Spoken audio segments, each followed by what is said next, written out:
Vamos a estar leyendo la página 32 y vamos a empezar. De cómo la vida imita el ajedrez de Garry Kasparov y vamos a empezar. Cambiar a menudo la estrategia es lo mismo que no tener estrategia. El cambio puede ser esencial, pero debe realizarse con mucha atención y por una causa justificada. Perder puede persuadirnos para cambiar lo que no hace falta cambiar. Y ganar puede convencernos de que todo va bien aunque estemos a un paso del desastre. Si tendremos a culpar del fracaso a la táctica y los cambiamos constantemente, si carecemos absolutamente de táctica. Solo cuando el entorno cambia radicalmente debemos considerar un cambio de principios. Debemos movernos en una línea estrecha entre la flexibilidad y la consistencia. Una estrategia debe tener fe en su estrategia, el coraje de seguirle y mantener la mente atenta para realizar un cambio de rumbo, cuando sea necesario.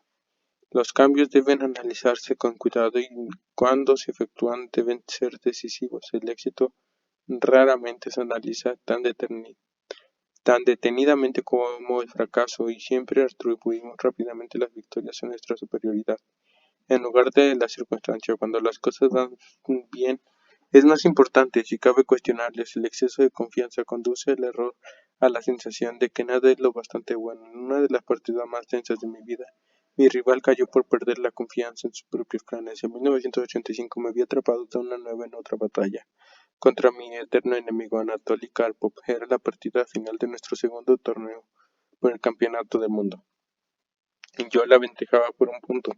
Él tenía la ventaja de las piezas blancas y así ganaba, empataba la partida y conservaba el título 3 años más. Desde el principio jugó con agresividad y consiguió una espectacular posición de ataque contra mi rey. Luego vino la decisión fundamental de completar el ataque desplazando su peón contra mi rey, o ser prudente y seguir preparándose. Creo que ambos sabíamos que aquel era el momento crucial de la partida. Karpov decidió no avanzar y perseguir su oportunidad. Tras dedicar los primeros 20 movimientos del juego a preparar un ataque directo, tuvo miedo y perdió la oportunidad. De pronto yo estaba en mi elemento natural, contraatacar en lugar de defender. La partida se complicó a mi favor, no a la de mi rival, y me fui a casa con una victoria que me convirtió en el campeón del mundo. Cuando llegó el momento de mate, Karpov hizo movimientos acorde con su estilo prudente, pero no con la exigencia de victoria a toda costa. Su estilo personal chocó con la estrategia del juego adecuada y perdió el rumbo. En un revelador texto posterior a la partida crucial que le costó el campeonato del mundo, después de que Karpov casi impidiera por completo la apertura con su peón, Del Rey reconoció que en los momentos clave su estilo no servía para las posiciones agresivas que creaba. Aprendió y se adaptó y se mantuvo cerca de la cumbre durante muchos años, porque enseguida reconoció que necesitaba cambiar. Hemos de saber qué preguntas hacer y hacerla a menudo. Han cambiado las condiciones de tal modo que requieren un cambio de estrategia o basta de un pequeño reajuste. Han cambiado los objetivos por algún motivo. Evitemos el cambio por el cambio. También debemos evitar que el rival nos distraiga de la estrategia que hemos trazado si empleamos una estrategia potente y efectiva, que sea ganando terreno en el tablero de ajedrez, o en la cuota de mercado en el comercial global o la competencia intentara ponernos la zancadilla para que abandonemos. Si nuestros planes funcionaban y nuestros conocimientos tácticos son buenos, solo pueden vencernos si les ayudamos. Contra una estrategia sólida, las tácticas de distracción resultarán ineficaces e insuficientes. Si son insuficientes, podemos y debemos ignorarlas y seguir el camino trazado. Si son tan radicales como para apartarnos del camino, probablemente contendrá algún fallo, a menos que nosotros hayamos cometido errores. A menudo el rival está tan ansioso por obligarnos a cambiar de rumbo que debilita fatalmente su posición al intentarlo. Una interesante consecuencia colateral de mis años de éxito fue que algunos de mis adversarios optaron por emplear variaciones poco ortodoxas para que nuestras partidas siguieran un curso poco habitual. Pensaban que de esa manera mi larga experiencia quedaría obsoleta y que ellos estaban mejor preparados para posiciones inusuales. El problema, como descubrieron muchos de sus jugadores, es que había motivos de peso para que esas posiciones fueran poco comunes. La virtud de la innovación compensa muy raras veces el vicio de la ignorancia.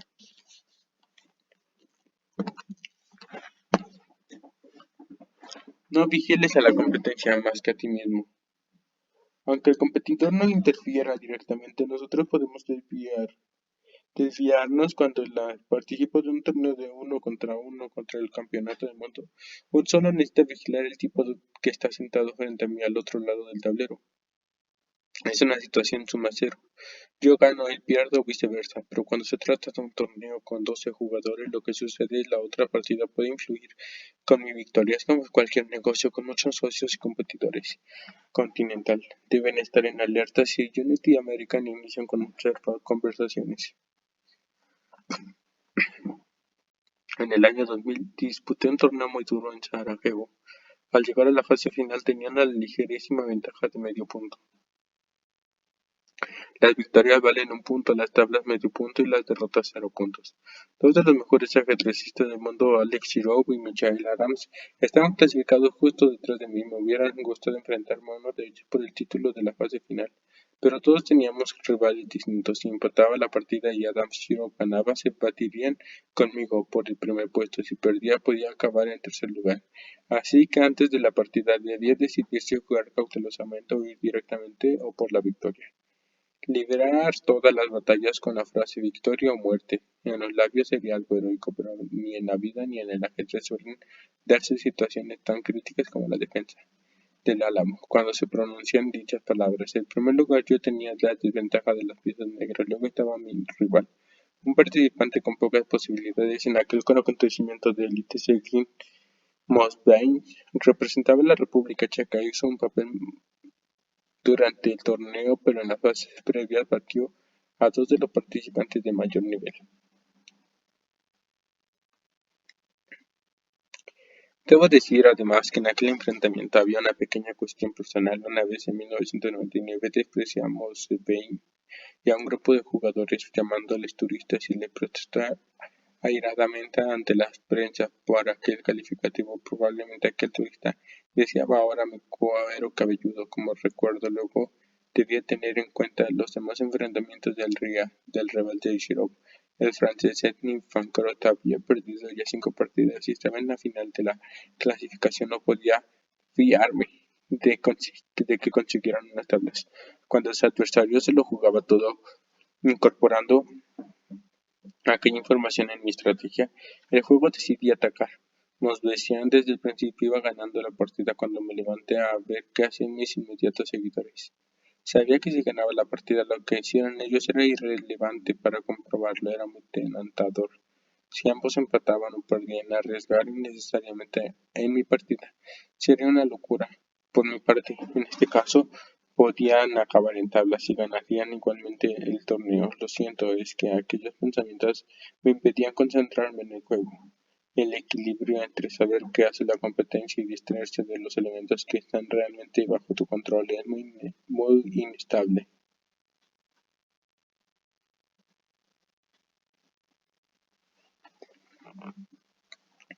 De manera que fue casi un alivio que tanto Shirov como Adams avanzaban hasta la victoria. El momento de ganar a toda costa es cuando volví a sentarme en mi silla. Deseché totalmente cualquier táctica basada en la prudencia. Al final vencimos los tres, y así que yo conservé mi ligera ventaja y conseguí el primer puesto. Para no perder la vista en nuestra propia actuación y objetivos, no debemos perder el tiempo preocupándose del tipo más fuerte. Me duele la garganta. No sé qué no puedo más. No, en serio, me duele la garganta cuando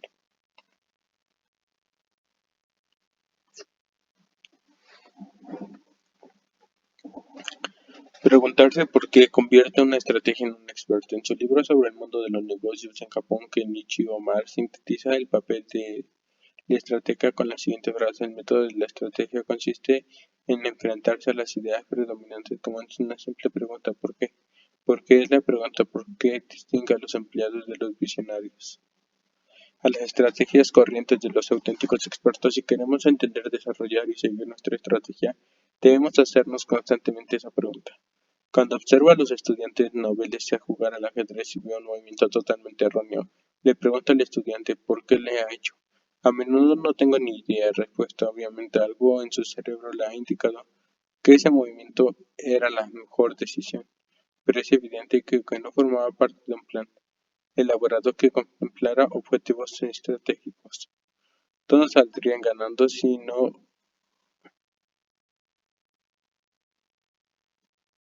detuviéramos antes de que cada movimiento de cada decisión y nos preguntaremos por qué.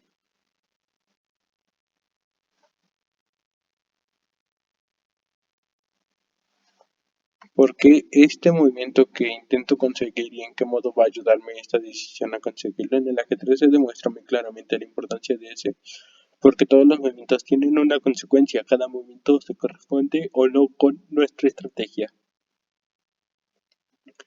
Si no cuestionamos nuestros movimientos de forma constante, un jugador que amplía un plan lógico para jugar nos vencerá. Imaginemos que lo aplicamos con regularidad en nuestro trabajo e incluso en nuestra actividad privada. Tenemos cientos de objetivos profesionales y personales, pero suelen ser listas de aspirantes vagas y mal definidas en lugar de metas en las que pueda fundamentar nuestra estrategia. Quiero tener más dinero, o como decir, quiero encontrar el verdadero amor. Un deseo, ¿eh?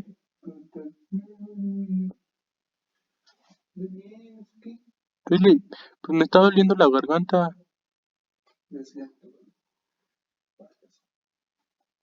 Me arde cuando hablo.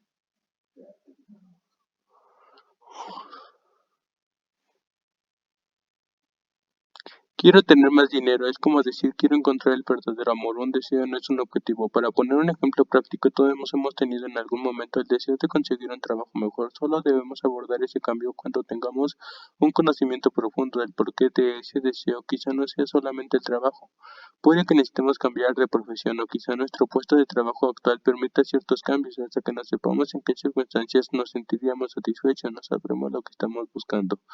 Cuando emprendamos la búsqueda, debemos guiarnos por la lista de objetivos inmediatos que conforman nuestro objetivo de un trabajo mejor. Por ejemplo, si el dinero no es uno de los principales problemas de nuestro trabajo actual, no debemos dejarnos tentar por otro trabajo que supongamos un salario mejor, pero que modifique realmente lo que nos satisface del trabajo que tenemos actualmente.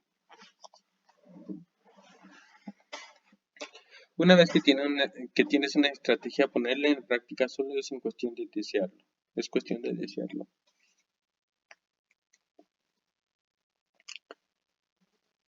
Finalmente hemos llegado a la parte más difícil del desarrollo y la puesta en práctica de la estrategia mental, la confianza para usarla y la habilidad para mantenerla con constancia.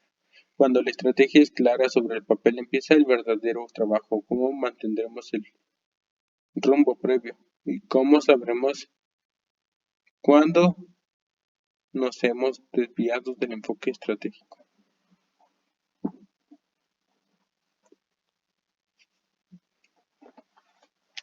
Debemos confiar en nuestro análisis, en el valor de nuestras convicciones. Debemos controlar constantemente las condiciones que permitan que nuestra estrategia triunfe o fracase. Mantendremos el rumbo cuestionado por rigor de los resultados, tanto los buenos como los malos, y las decisiones en curso. Durante una partida, cuestiono mis movimientos y después de la partida cuestiono la precisión de mis evaluaciones en el transcurso de la batalla. Las decisiones han sido correctas, mi estrategia no ha funcionado. Si he ganado, no ha sido debido a la suerte o el talento.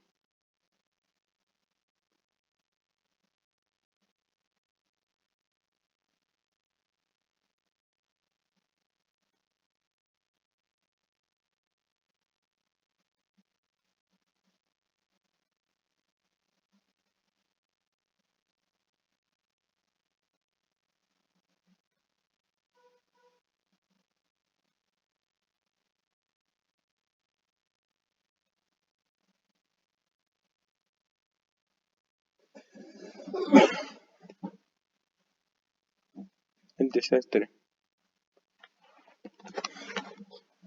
En el año 2000 me encontré un antiguo alumno, Vladimir Kramnik, en un torneo de 16 partidas con el Campeonato del Mundo de Ajedrez en el que yo defendí el título por sexta vez. Poseía el título desde 1985 y antes del campeonato había jugado algunas de las mejores partidas de ajedrez de mi carrera. En otras palabras, de aquellas estaba jugando otro Estaba nutrido. Antes del campeonato había jugado algunas de las mejores partidas de ajedrez de mi carrera. En otras palabras, estaba maduro para perder. Aquellos años de triunfo hacían que me resultara difícil imaginar la posibilidad de perder antes del campeonato.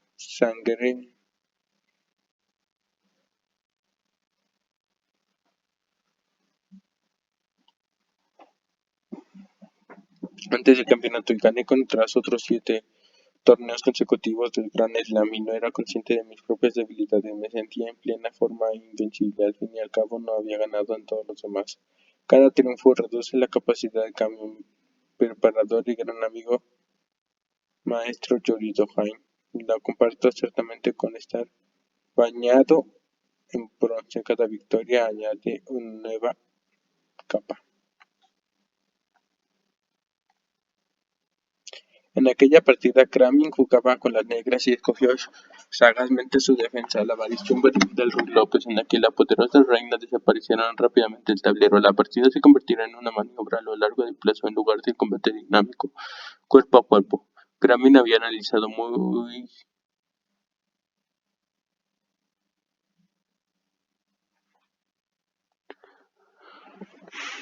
tranquilo, involuntariamente bajaría la guardia. Yo me había entrenado a fondo y estaba preparado para luchar prácticamente en el 90% de aquel campo de batalla ajedrecístico, pero Kramin me obligó a jugar en el 10% restante que él conocía mejor y sabía que yo nunca habría escogido. Fue una estrategia brillante que funcionaba a la perfección.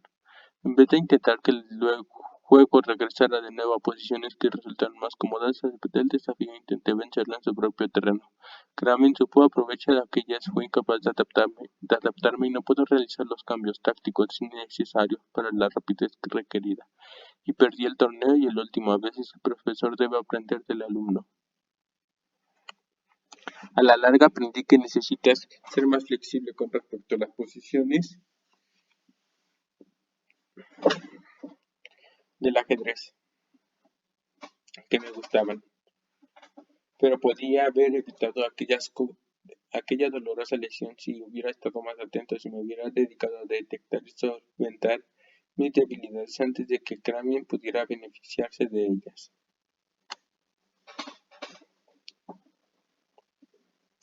Todos los líderes de todos los terrenos, todas las compañías de éxito han llegado a la cumbre trabajando más y más con mayor tensión que el resto.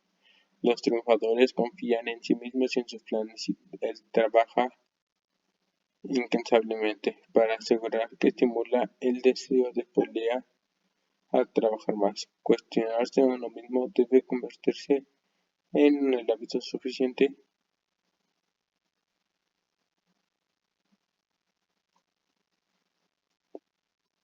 arraigado como para superar los obstáculos del exceso de confianza y el desánimo. Es un músculo que se desarrolla solo con la práctica constante. En lo que los negocios hay un dicho, una planificada sin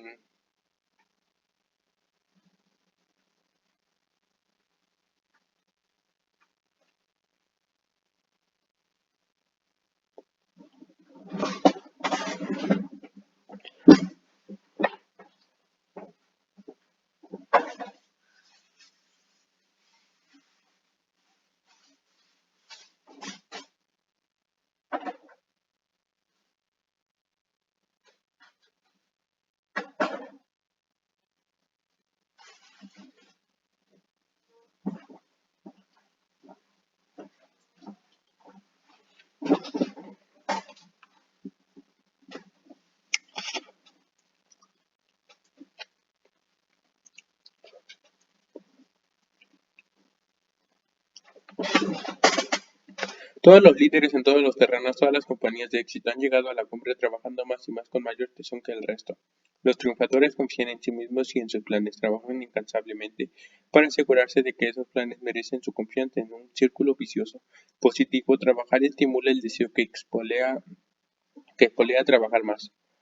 Cuestionarse a uno mismo debe convertirse en un hábito lo suficientemente arraigado como para superar los obstáculos del exceso de confianza y el desánimo. Es un músculo que desarrolla solo con la práctica constante. En los negocios hay un dicho: una planificación sin la acción es útil. La acción Sin una planificación es fatal. Su yo lo escribía hace siglos, la estrategia sin táctica es el camino más lento de la victoria. La táctica sin estrategia es el ruido es el ruido que precede de la derrota.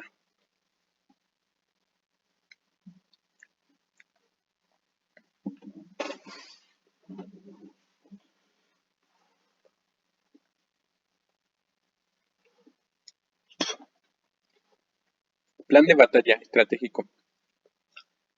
Torneo por el Campeonato del Mundo 1985 Moscú. URSS.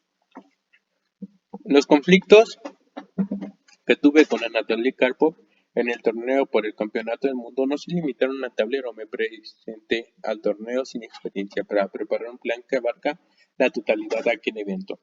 Me presenté pensando que con energía y una postura exhaustivamente preparada bastaría.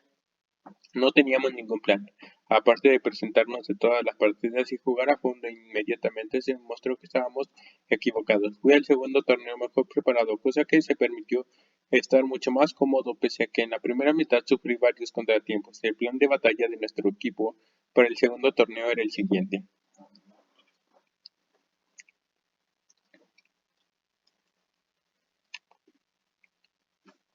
Objetivo: ganar el torneo. Para ganar necesito conseguir 125 puntos de las 24 partidas. Era importante que recordara que no necesitaba aniquilar a Karpov, por mucho que lo deseara. Solo necesitaba ganar una partida más que el de esas 24. Karpov se llevaba el título si el resultado eran tablas. Karpov se llevaba el título si el resultado eran tablas. No hacía falta ganar todas las partidas ni ganarlas de forma espectacular. Cuando quedé en desventaja tras la quinta partida, no me dejé llevar por el pánico, sino que seguí con mi juego de acuerdo con el plan de batalla. Respeté el plan con pequeños ajustes en momentos determinados. Me permitió tomar la iniciativa y poner a Karpov contra las cuerdas. Ventajas y desventajas. Al estilo y la experiencia de Karpov le daban ventaja en la posición técnica, donde los desequilibrios dinámicos no son muy importantes. Mi objetivo a medio plazo era provocar posiciones complicadas convenientes para mi capacidad de precisión en el cálculo y evaluar las decisiones. Queríamos además que mi energía juvenil me daba ventaja en esas partidas duras y complicadas en las que es necesario mantener una concentración extrema durante periodos muy largos. Si la posición se simplificaba, la implacable técnica de Karpov acabaría conmigo.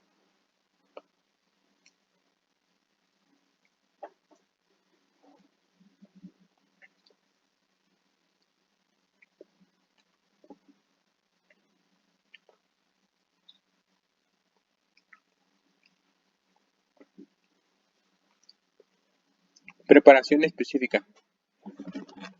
Después de planear tantas partidas contra Karpov, en el primer torneo teníamos una idea bastante exacta de las posiciones en las que no le gustaba jugar. Diseñamos un repertorio de aperturas para el torneo, destinada a conseguir posiciones de este tipo al margen de su valor objetivo. Por ejemplo, podíamos descartar una posición con un mismo valor objetivo si encajaba con el estilo de Karpov. Desarrollábamos un gambito muy arriesgado con las piezas negras. Sabíamos que objetivamente era un poco débil, pero era exactamente el tipo de posición que a mí me gustaba y que Karpov menospreciaba. Lo usé por primera vez en la partida 12 y Karpov aceptó rápidamente un empate, debido principalmente al efecto sorpresa de aquella idea nueva.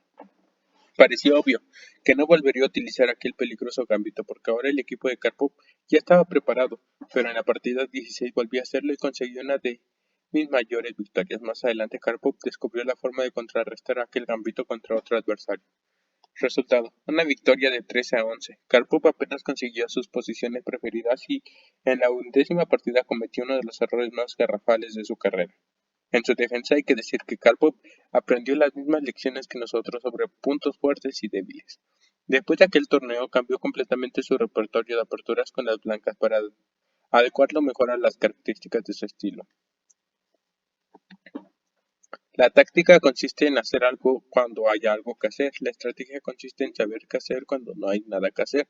Savely Grovovich Tartakower. Para Tartakower. Para efectuar los movimientos adecuados hay que saber qué andamos buscando, qué pretendemos.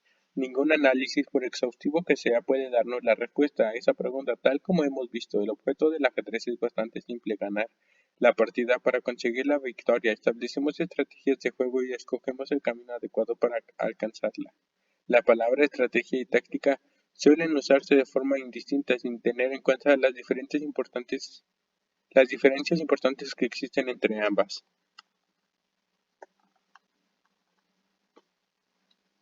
Mientras que la estrategia es abstracta y está basada en objetivos a largo plazo,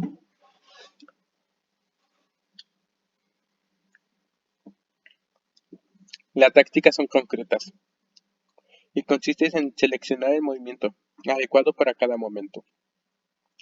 La táctica debe tener en cuenta las condiciones y basarse en la oportunidad, siempre en función del ataque. En la defensa, si no sacamos partido inmediato de una oportunidad táctica, el desarrollo de la partida se volverá en contra nuestra casi en total seguridad. Llegados a ese punto hay que tener en cuenta además el factor movimiento único. El único que nos salvará de la derrota en la literatura ajedrecística. Existe incluso un símbolo especial para diferenciar el movimiento cuando es absolutamente esencial. Ni malo, ni bueno, ni fácil, ni difícil. Simplemente indispensable para evitar el desastre. Ganadora Si nuestro oponente comete un error grave, puede surgir de pronto una táctica ganadora que nos permita conseguir nuestro objetivo. Imaginemos un partido de fútbol para que los jugadores se han estado entrenando durante meses, le han enseñado estrategias complejas y planes de juego, pero si el portero del equipo contrario resbala sobre la hierba, dejarán a un lado la estrategia y dispararán a puerta sin dudarlo. Una reacción puramente táctica. El jugador táctico está en su elemento cuando tiene que reaccionar ante las amenazas y medir las oportunidades sobre el terreno de juego. Su problema es cómo avanzar cuando no hay movimientos claros, cuando es necesario actuar y no reaccionar. Savili Tartakower, ajedrecista polaco de gran maestría y agudeza, quien bromeando que esa era la fase nada que hacer de la partida, en realidad es la que separa a los aspirantes de los finalistas. En el ajedrez estamos obligados a mover. No existe la opción de ceder el turno cuando no sabemos qué hacer. Para un jugador sin visión estratégica, esa obligación puede convertirse en una carga incapaz de diseñar un plan. Si no se enfrenta a una crisis inmediata, es posible que él mismo provoque la crisis y probablemente solo conseguirá poner en peligro su propia posición. Hemos aprendido de Tigran Petrosian que la inactividad vigilante es una estrategia viable en el ajedrez, pero el arte de la espera fructífera requiere una habilidad consumada que hacemos exactamente cuando no hay nada que hacer. ¿Qué? Los cientos de aislar. ¿Dónde está? Ocupo mujer.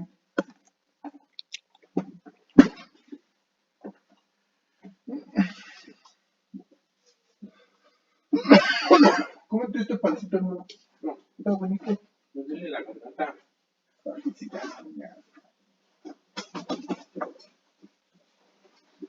Hola.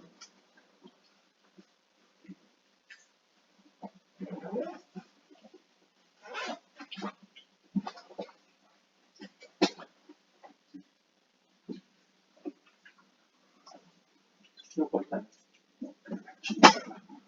Para que las tres se tiran. Sacan la chiquita.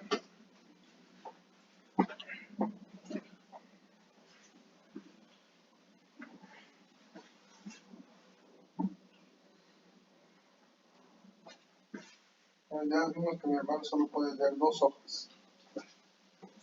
Se cansa. No, es que me duele la garganta, no sé por qué. Eso va a ser el enfermito. Para que su mamá no lo vea tan feo. No sé cuándo es. Que se crea enfermedades. Para que su mamá me pregunte por él. Ahora.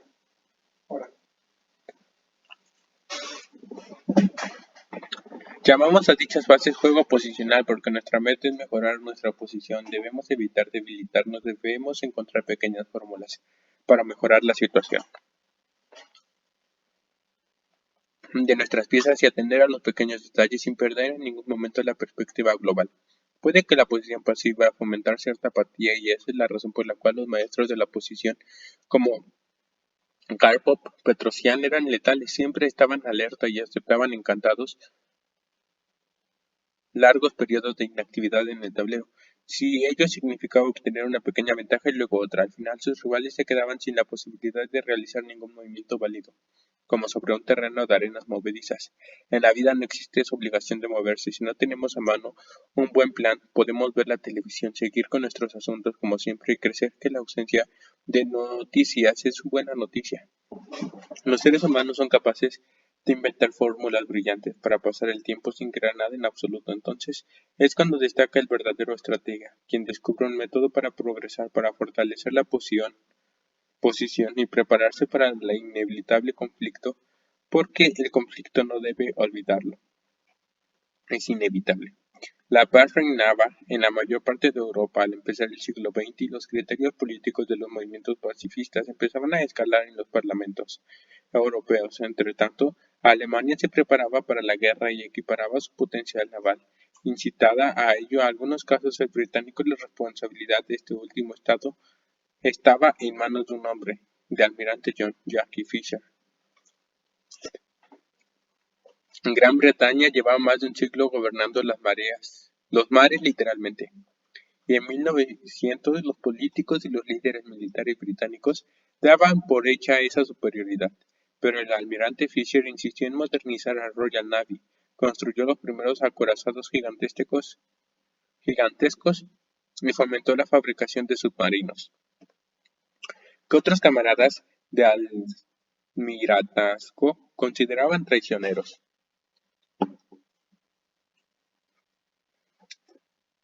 Pero aún poco británicos.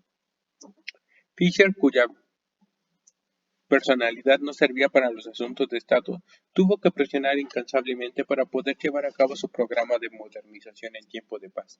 En 1910 se retiró agotado por las batallas políticas más que por las navales. Winston Churchill volvió a llamarle cuando estalló la Primera Guerra Mundial en 1914. Y pese a que sus diferencias sobre la campaña de los Dardanelos provocaron la dimisión de Fisher, un año después, los años que dedicó a la renovación resultaron muy valiosos.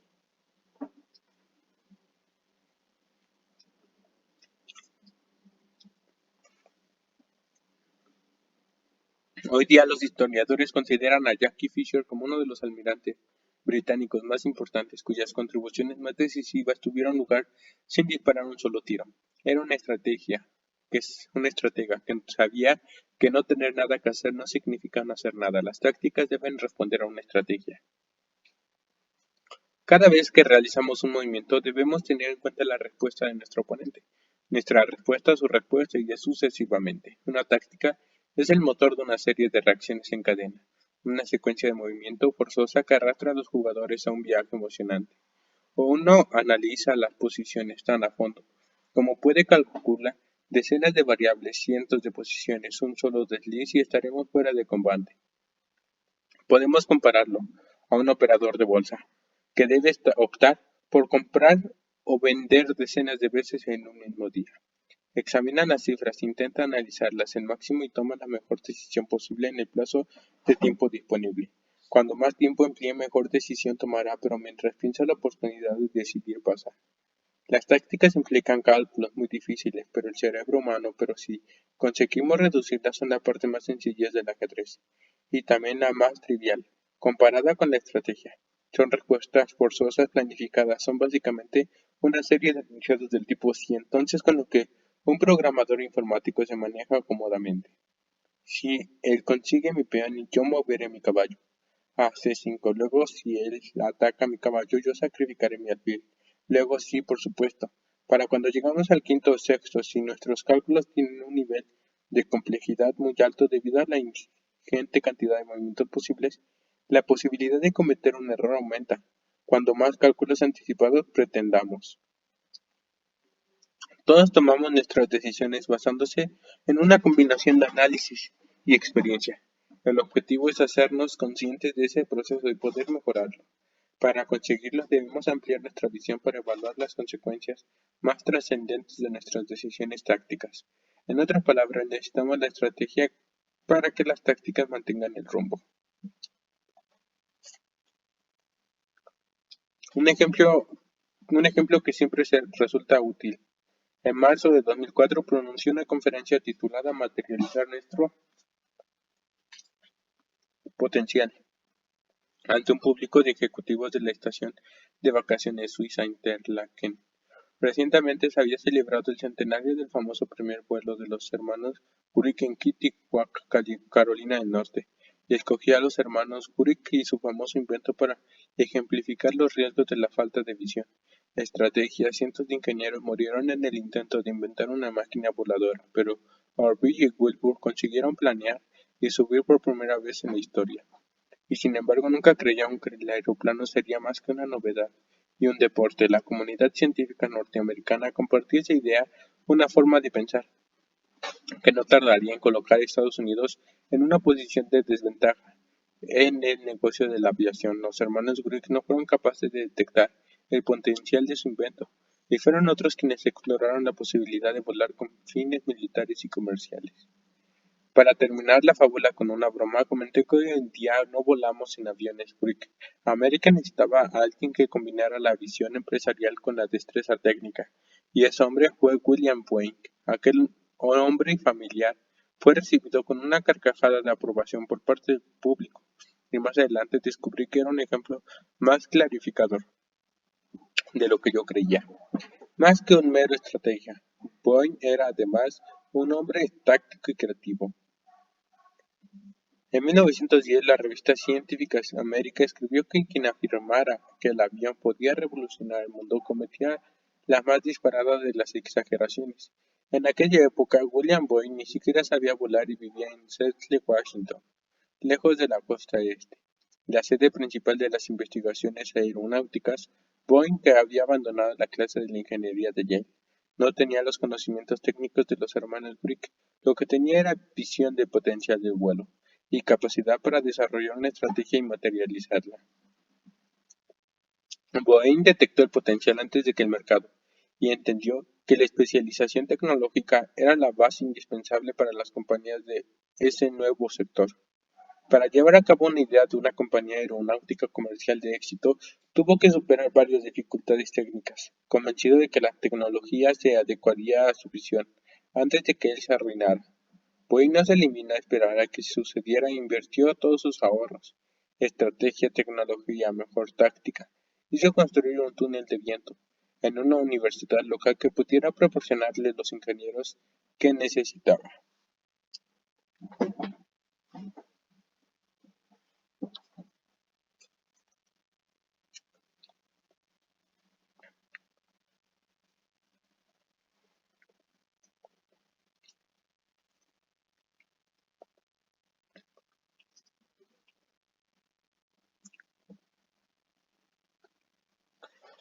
En 1917, el ejército norteamericano se preparaba para intervenir en la Primera Guerra Mundial.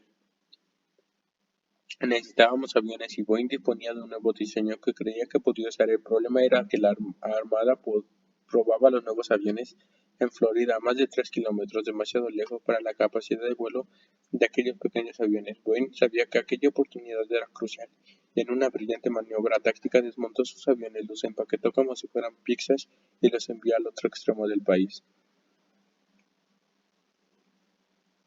Aquel éxito modesto le permitió seguir unos cuantos años más mientras su infatigable fábrica de aviones producía también barcos y los crean o no muebles, siguiendo contratando a los mejores ingenieros e invirtiendo en investigación.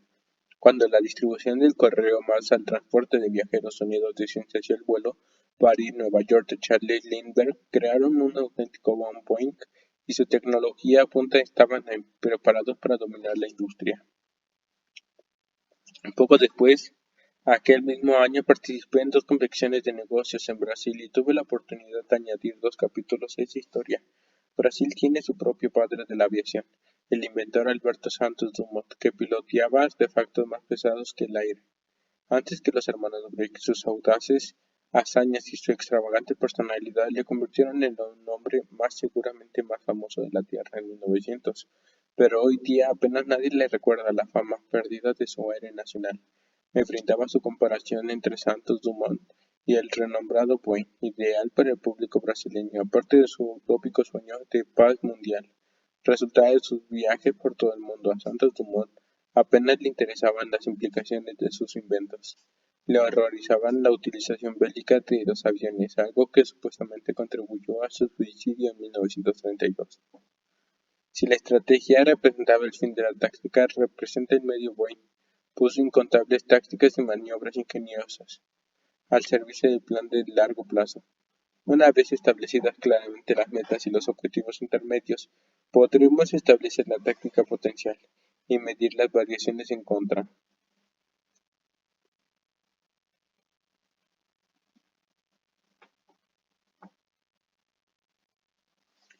Cuanto más a menudo lo hagamos, más fácil resultará incorporaremos nuestro objetivo estratégico a nuestro análisis táctico. Reaccionaremos con más rapidez y con mayor precisión al mismo tiempo, dado que la velocidad siempre es esencial. El problema del tiempo, un círculo vicioso. El peor enemigo de la estrategia es el reloj. El problema es del tiempo, como lo llamamos en ajedrez, lo reduce todo a meros reflejos y reacciones. El juego táctico, cuando nos disponemos de tiempo suficiente para evaluar correctamente la situación, la emoción y el instinto nublan nuestra visión estratégica.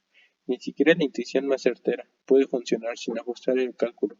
De repente una partida de ajedrez puede parecerse mucho más a un juego de azar. El 4 de marzo de 2004, durante una partida crucial del torneo de Linares, en España mi cronómetro corría. El torneo más importante del año se acababa y yo estaba en el segundo puesto. Si ganaba aquella partida quedaría empatado con el primero. Según el reloj me quedaban 10 minutos y en el tablero se gestaba una tormenta. Jugaba contra el astro búlgaro Vasilij Topalov, el campeón mundial del FIDE de momento, y me encontraba en una posición de doble filo. Había levantado una gigantesca ofensiva contra su rey y, confiando en mi aplastante poder en esa parte del tablero, me lancé al ataque. Vislumbré un desarrollo prometedor, pero no encontré la manera de concretar mis cálculos. Ambas partes disponíamos de demasiadas posibilidades. 8 minutos. La situación parecía favorable y mi intuición me decía que tenía que salir bien. Fui a por ello y entonces le tocó sudar a Topalov, que demostró estar muy preparado. Se defendió bien y me creó nuevos problemas que tenía que resolver en el poquísimo tiempo que me quedaba. Ambos jugamos deprisa por instinto, utilizando las manos casi tanto como el cerebro. 4 minutos. Un momento ha sido erróneo su último movimiento. Debido a su temperamento combativo, Topalov atacó en lugar de defender. Para seguir atacando tuve que sacrificar una pieza, lo que me dejó con una gran desventaja material. Si me evité, fracasaba. Yo no había marcha atrás posible y perdería la partida. El corazón me dio un brinco y sentí una descarga de adrenalina. Supe que tenía el golpe definitivo. Alcancé de la mano con un salto de mi caballo. Descubrí una forma de atacar a su rey, con mi torre que parecía demoledora. Cómo mover el caballo, a la casilla C4 o a la C6, hacia adelante o hacia atrás. 2 minutos me estrujé el cerebro, considerando las alternativas. A toda velocidad intenté prever los mejores movimientos de ambas partes, imaginando las variaciones más alucinantes. Visualicé cómo responder a sus posibilidades de defensa, así, aquí, entonces, ahí. Si eso, entonces aquello. Anticipé 4 movimientos, 5, 6. No había tiempo para analizarlo con suficiente profundidad y tener con seguridad completa un minuto de espera. Parece que moverse en retirada es optar por la derrota. Con calma desplacé el caballo a la casilla siguiente y supe que había perdido la oportunidad. Topalov reaccionó rápidamente y protegió a su rey. Solo quedaban unos segundos, y lo único que yo podía hacer era obligar a su rey a ir hacia adelante y hacia atrás. No había forma de asestar un coup de gracia. La partida acabó en tablas, por repetición. Nadie gana, nadie pierde. Yo me quedé hundido en la silla. Había dejado escapar la victoria. Después de una cacería tan excitante, mi presa había escapado.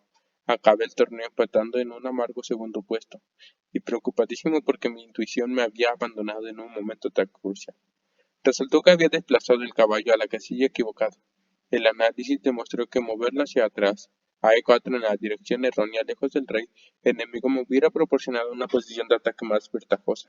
Yo se había considerado aquel movimiento en mis cálculos, pero creí que su reina pondría en jaque a mi rey, retirando a posiciones defensivas.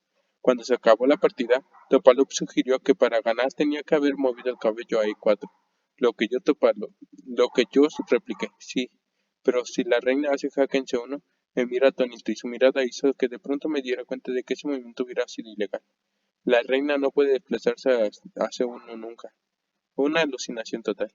Por ironía o quizás simplemente por crueldad, el movimiento de la victoria hubiera eliminado una pieza vital para la defensa. Exactamente el tipo de estrategia objetiva que yo hubiera seguido con toda naturalidad si hubiera tenido tiempo de calcularla previamente. Lo más preocupante de aquel error fue que el cálculo táctico rápido y decisivo siempre ha sido uno de los puntos fuertes de mi juego. Siempre me sentí seguro de mi capacidad para analizar los conflictos mejor que mis oponentes. Cuando me llegaba el momento de asestar el golpe letal, mi adversario raramente escapaba. Me fui de Linares con una crisis de confianza en sí mismo. Claro que nadie consigue el 100% de todos los exámenes, pero aún así aquello era preocupante. A mis 40 años era bastante mayor que el resto de mis rivales, casi toda a la veintena, y algunos todavía adolescentes. Si la edad me estaba jugando una mala pasada y mis tácticas se debilitaban, ¿cuánto tiempo me quedaría pasar en la cima? Antes de regresar al tablero, debía analizar cuidadosamente mi juego, centrándome en mis habilidades tácticas. Visto en retrospectiva, el verdadero problema no fue el error que cometí por falta de tiempo. Como demostraron posteriormente otros resultados positivos, mis facultades seguían funcionando bien. La razón del error fue que me obsesioné con el límite del tiempo. Últimamente no había jugado mucho, estaba oxidado y me faltó capacidad de decisión. Precio de envolver de comprobar decisiones que debería haber ejecutado rápidamente. Los mejores planes y las tácticas más complejas pueden fracasar por falta de confianza.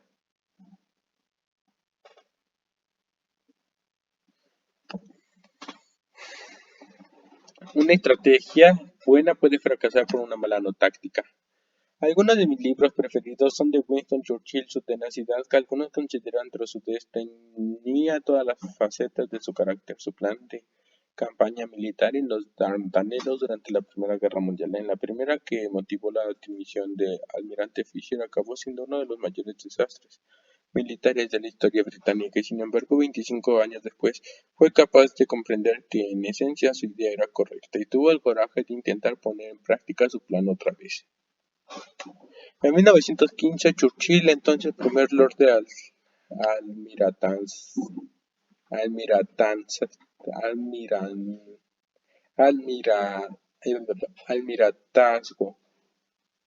Almirantazgo, convenció al gabinete y a los aliados británicos a atacar a Gallipoli, situado en el corazón del Imperio Otomano, y crear una línea de abastecimiento para Rusia que forzara a los alemanes a abrir a otro frente.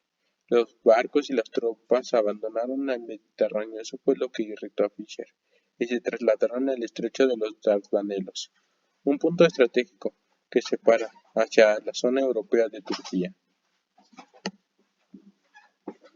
Al principio los ataques navales surtieron efecto, pero ahí se acabaron las buenas noticias para Inglaterra. Cuando las tropas llegaron se pusieron a las órdenes de Sir Ian Hamilton, que prácticamente desconocía la situación sobre el terreno. Le ayudaban dos manos más, aunque ninguno controlaba totalmente la operación. Una tras otra, las tácticas fracasaron y las tropas británicas sufrieron cuantiosas pérdidas contra la elaboración defensa de los turcos, cuya victoria final fue liderada por el coronel Mustafa Kemal, conocido más adelante como Atatürk, el fundador de la República de Turquía al acabar la guerra.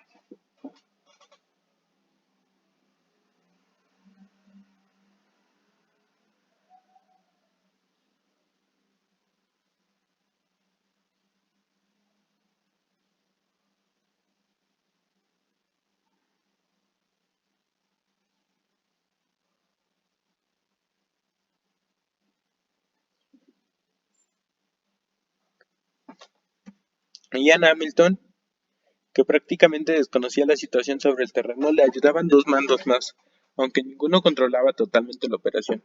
Una tras otra, todas las tácticas fracasaron y las tropas británicas sufrieron cuantiosas pérdidas contra la elaborada defensa de los turcos, cuya victoria final fue liderada por el coronel Mustafa Kemal, conocido más adelante como Atatürk, el fundador de la República de Turquía al acabar la guerra. Finalmente los británicos se retiraron habiendo perdido 200.000 hombres y 3 buques de guerra. Aquel humillante desastre le costó a Churchill su puesto en el almiratazgo, aunque volvieron a llamarle inmediatamente después del estallido de la Segunda Guerra Mundial. En 1941, cuando la Alemania nazi atacó a la Unión Soviética, Churchill se dio cuenta que los aliados se enfrentaban a un problema parecido al de 1915. Los soviéticos estaban muy mal pertrechados, igual que Rusia. Al principio de la Primera Guerra Mundial, una de las primeras acciones anglo-soviéticas en juicio de 1941 fue ocupar Irán para asegurar una línea de suministros y comunicados por tierra con los soviéticos. Si la guerra era larga, las comunicaciones navales del norte resultarían insuficientes. En octubre los aliados empezaron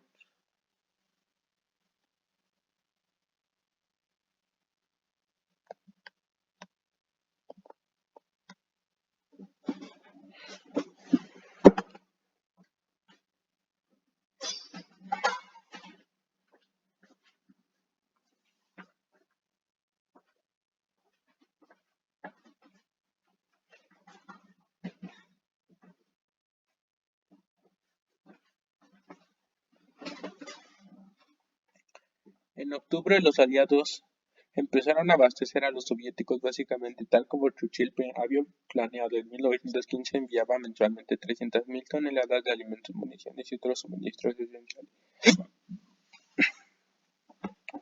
algo que en 1945 resultó vital para el esfuerzo de la guerra de la Unión Soviética. Churchill había comprendido que el fracaso de la campaña de Gallipoli no significaba que estuviera basado en un razonamiento erróneo. No importa si los resultados son buenos o malos, debe analizar las causas con todo rigor.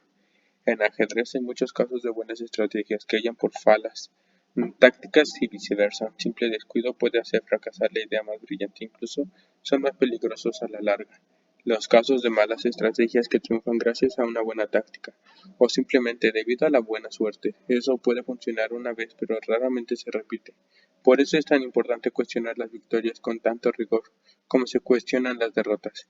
Pablo Picasso acertó cuando dijo con su estilo típicamente elíptico: los ordenadores no sirven para nada, solo son capaces de proporcionarnos respuestas. Lo importante son las preguntas y descubrir cuáles son las acertadas, cuáles son las claves para mantener el rumbo. Nuestras tácticas, nuestras decisiones cotidianas están basadas en objetivos a largo plazo. La marea informativa amenaza con nublar nuestra estrategia, asfixiarla con detalles y cifras, cálculos y análisis, reacciones y tácticas. Para disponer de tácticas eficaces hemos de contar con una estrategia poderosa, por un lado, y con los cálculos adecuados por otro, y ambos requieren visión del futuro.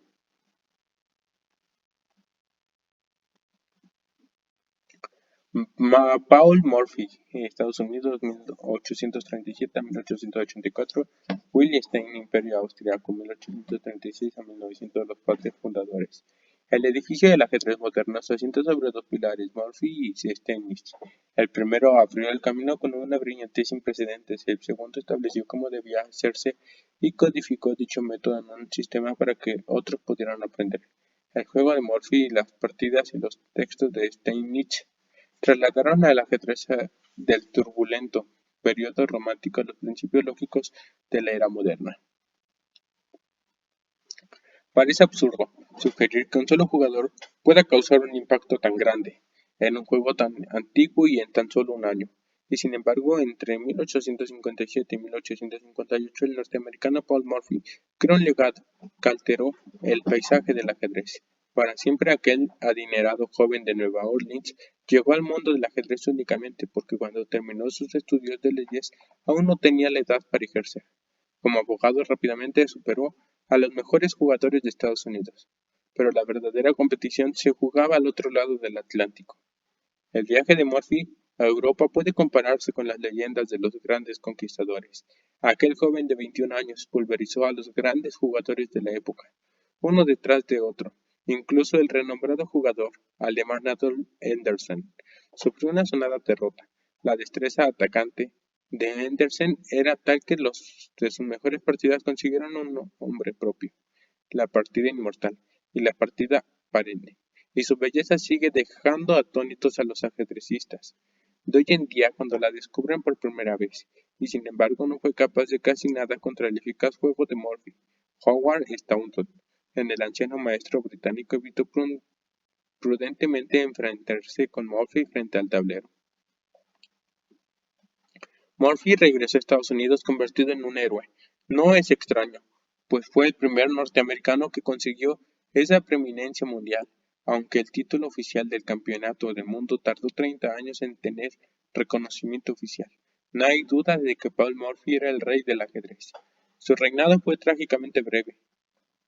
Murphy nunca consideró que el ajedrez fuera una verdadera profesión para un caballero sureño, y tras volver de Europa no volvió a jugar seriamente al ajedrez jamás. Se distraía durante las partidas, el derecho la decepcionó y nunca destacó en ninguna de las dos disciplinas.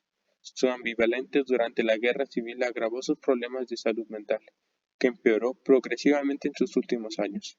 Con razón, llaman al gran Murphy el orgullo y la vergüenza del ajedrez. ¿Cómo lo hizo? ¿Cómo es posible que un hombre tan joven nativo de un país donde no existía competición de primer nivel humillara tan fácilmente a los mejores jugadores del mundo? El secreto de Murphy probablemente ni él mismo lo sabía, era su comprensión del juego posicional. En lugar de dirigirse directamente al ataque como dictaban las normas en aquella época, Murphy se aseguraba primero en tenerlo todo preparado. Comprendió que el ataque hacia la victoria solo debía emprenderse desde una posición fuerte, y que una posición carente de debilidades no podía ser derrotada. Desgraciadamente, no nos dejó ningún plan, ningún texto que explicara su método. Murphy se adelantó tanto a su época que cuando se retiró, los románticos volvieron a dominar la escena, como si no hubiera aprendido nada. Tuvo que pasar un cuarto de siglo para que se redescubrieran y se formularan aquellos principios fundamentales sobre el desarrollo y el ataque. Debemos ese redescubrimiento a William Steinitz, nacido en Praga, que en aquella época formaba parte del Imperio Austriaco. Steinitz jugaba el ajedrez con un estilo similar al de sus contemporáneos, que fue mejorando progresivamente desde los inicios de su carrera. Practicaba un juego especulativo y fue esforzado y apenas tenía en cuenta aspectos como la solidez y la defensa. Sus osados ataques le convirtieron en un jugador famoso, al que le apodaban el austríaco Murphy.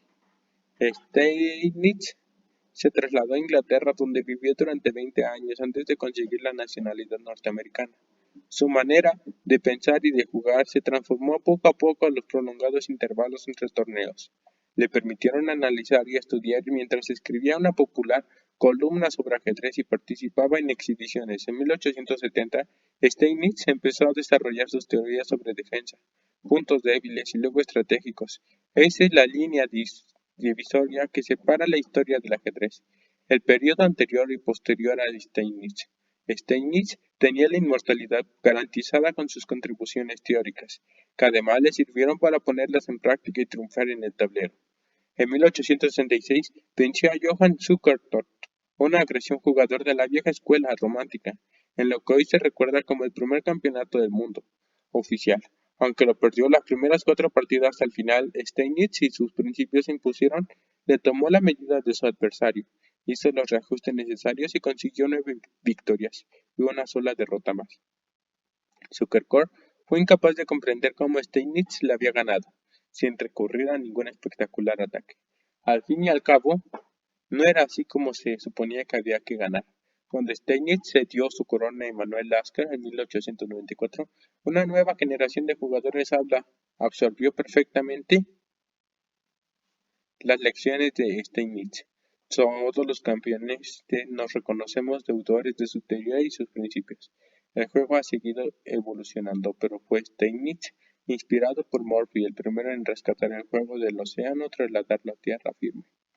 Acerca de Murphy, la maestría de Murphy en el juego abierto no conoce rival hasta el día de hoy. La magnitud de su importancia se hace evidente ante el hecho de que después de Murphy no se ha aportado ninguna novedad sustancial en este terreno. Todos los jugadores, desde el principiante hasta el maestro, se ven obligados en la práctica a recorrer una y otra vez las partidas del genio americano, Mikhail Botvinnik.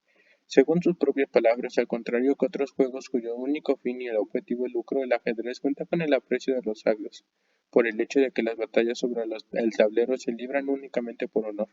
Es eminente categóricamente el juego del filósofo. Dejemos que el tablero suplante a la mesa del juego y la moralidad de la comunidad mejorará la forma evidente. Acerca de Steinitz, la trascendencia de las enseñanzas de Steinitz radica en que demostró la naturaleza lógica y claramente definida, en la que se asienta por principio el ajedrez. Tigran Petrosian. Según sus propias palabras, el ajedrez es difícil, exige esfuerzos, serias reflexiones y ferviente investigación. Solo la crítica honesta e imparcial nos conduce a la victoria. 5. Cálculo. Yo solo preveo un movimiento, pero siempre es el correcto. José Raúl Capablanca, tercer campeón del mundo de ajedrez.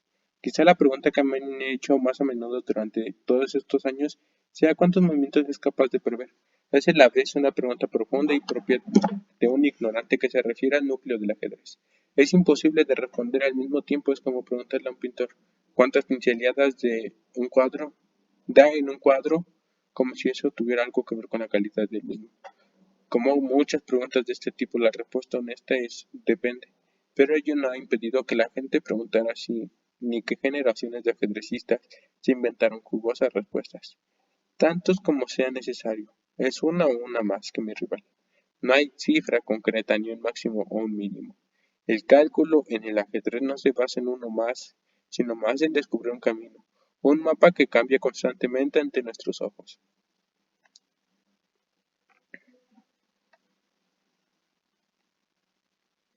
La primera razón de la imposibilidad de reducir el ajedrez a la aritmética radica simplemente en que hay que realizar una cantidad de cálculos enorme.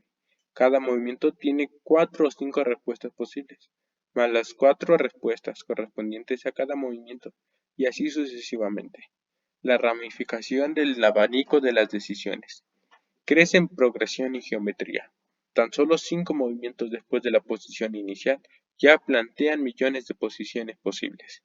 La cifra total de posiciones en una partida de ajedrez es más alta que el número de átomos del universo. Ciertamente la mayoría de ellas no son posiciones realistas durante una partida, pero las inmensas variables del ajedrez podrían mantener ocupada a la humanidad durante varios siglos más. Son con las predicciones de los meteorólogos, cuando más alejadas en el tiempo, menos precisos serán los cálculos. Intervienen la incertidumbre y el azar, mientras el número de posibilidades crece de tal modo que es imposible controlarla. La ley de rendimientos decrecientes se pone en marcha en el momento en que hay que invertir más esfuerzo y tiempo para obtener unos resultados cada vez menos definidos. A menudo oímos calificar este tipo de error como un error de cálculo. Es mejor definirlo como un tipo de error específico de aquel que conocemos los elementos. Pero nos lleva a una conclusión incorrecta. En el ajedrez ambos jugadores conocen todos los elementos, si bien en la política eso sería a todas luces imposible. Es asombrosa la cantidad de errores políticos que siguen cometiendo a partir de presunciones obvias.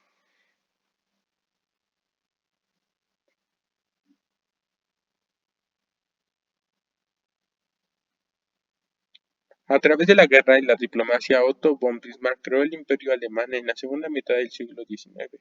Tras unificar Alemania, consiguió aislar a Francia y dejar incomunicada a Rusia mientras se aliaban con Italia y Austria.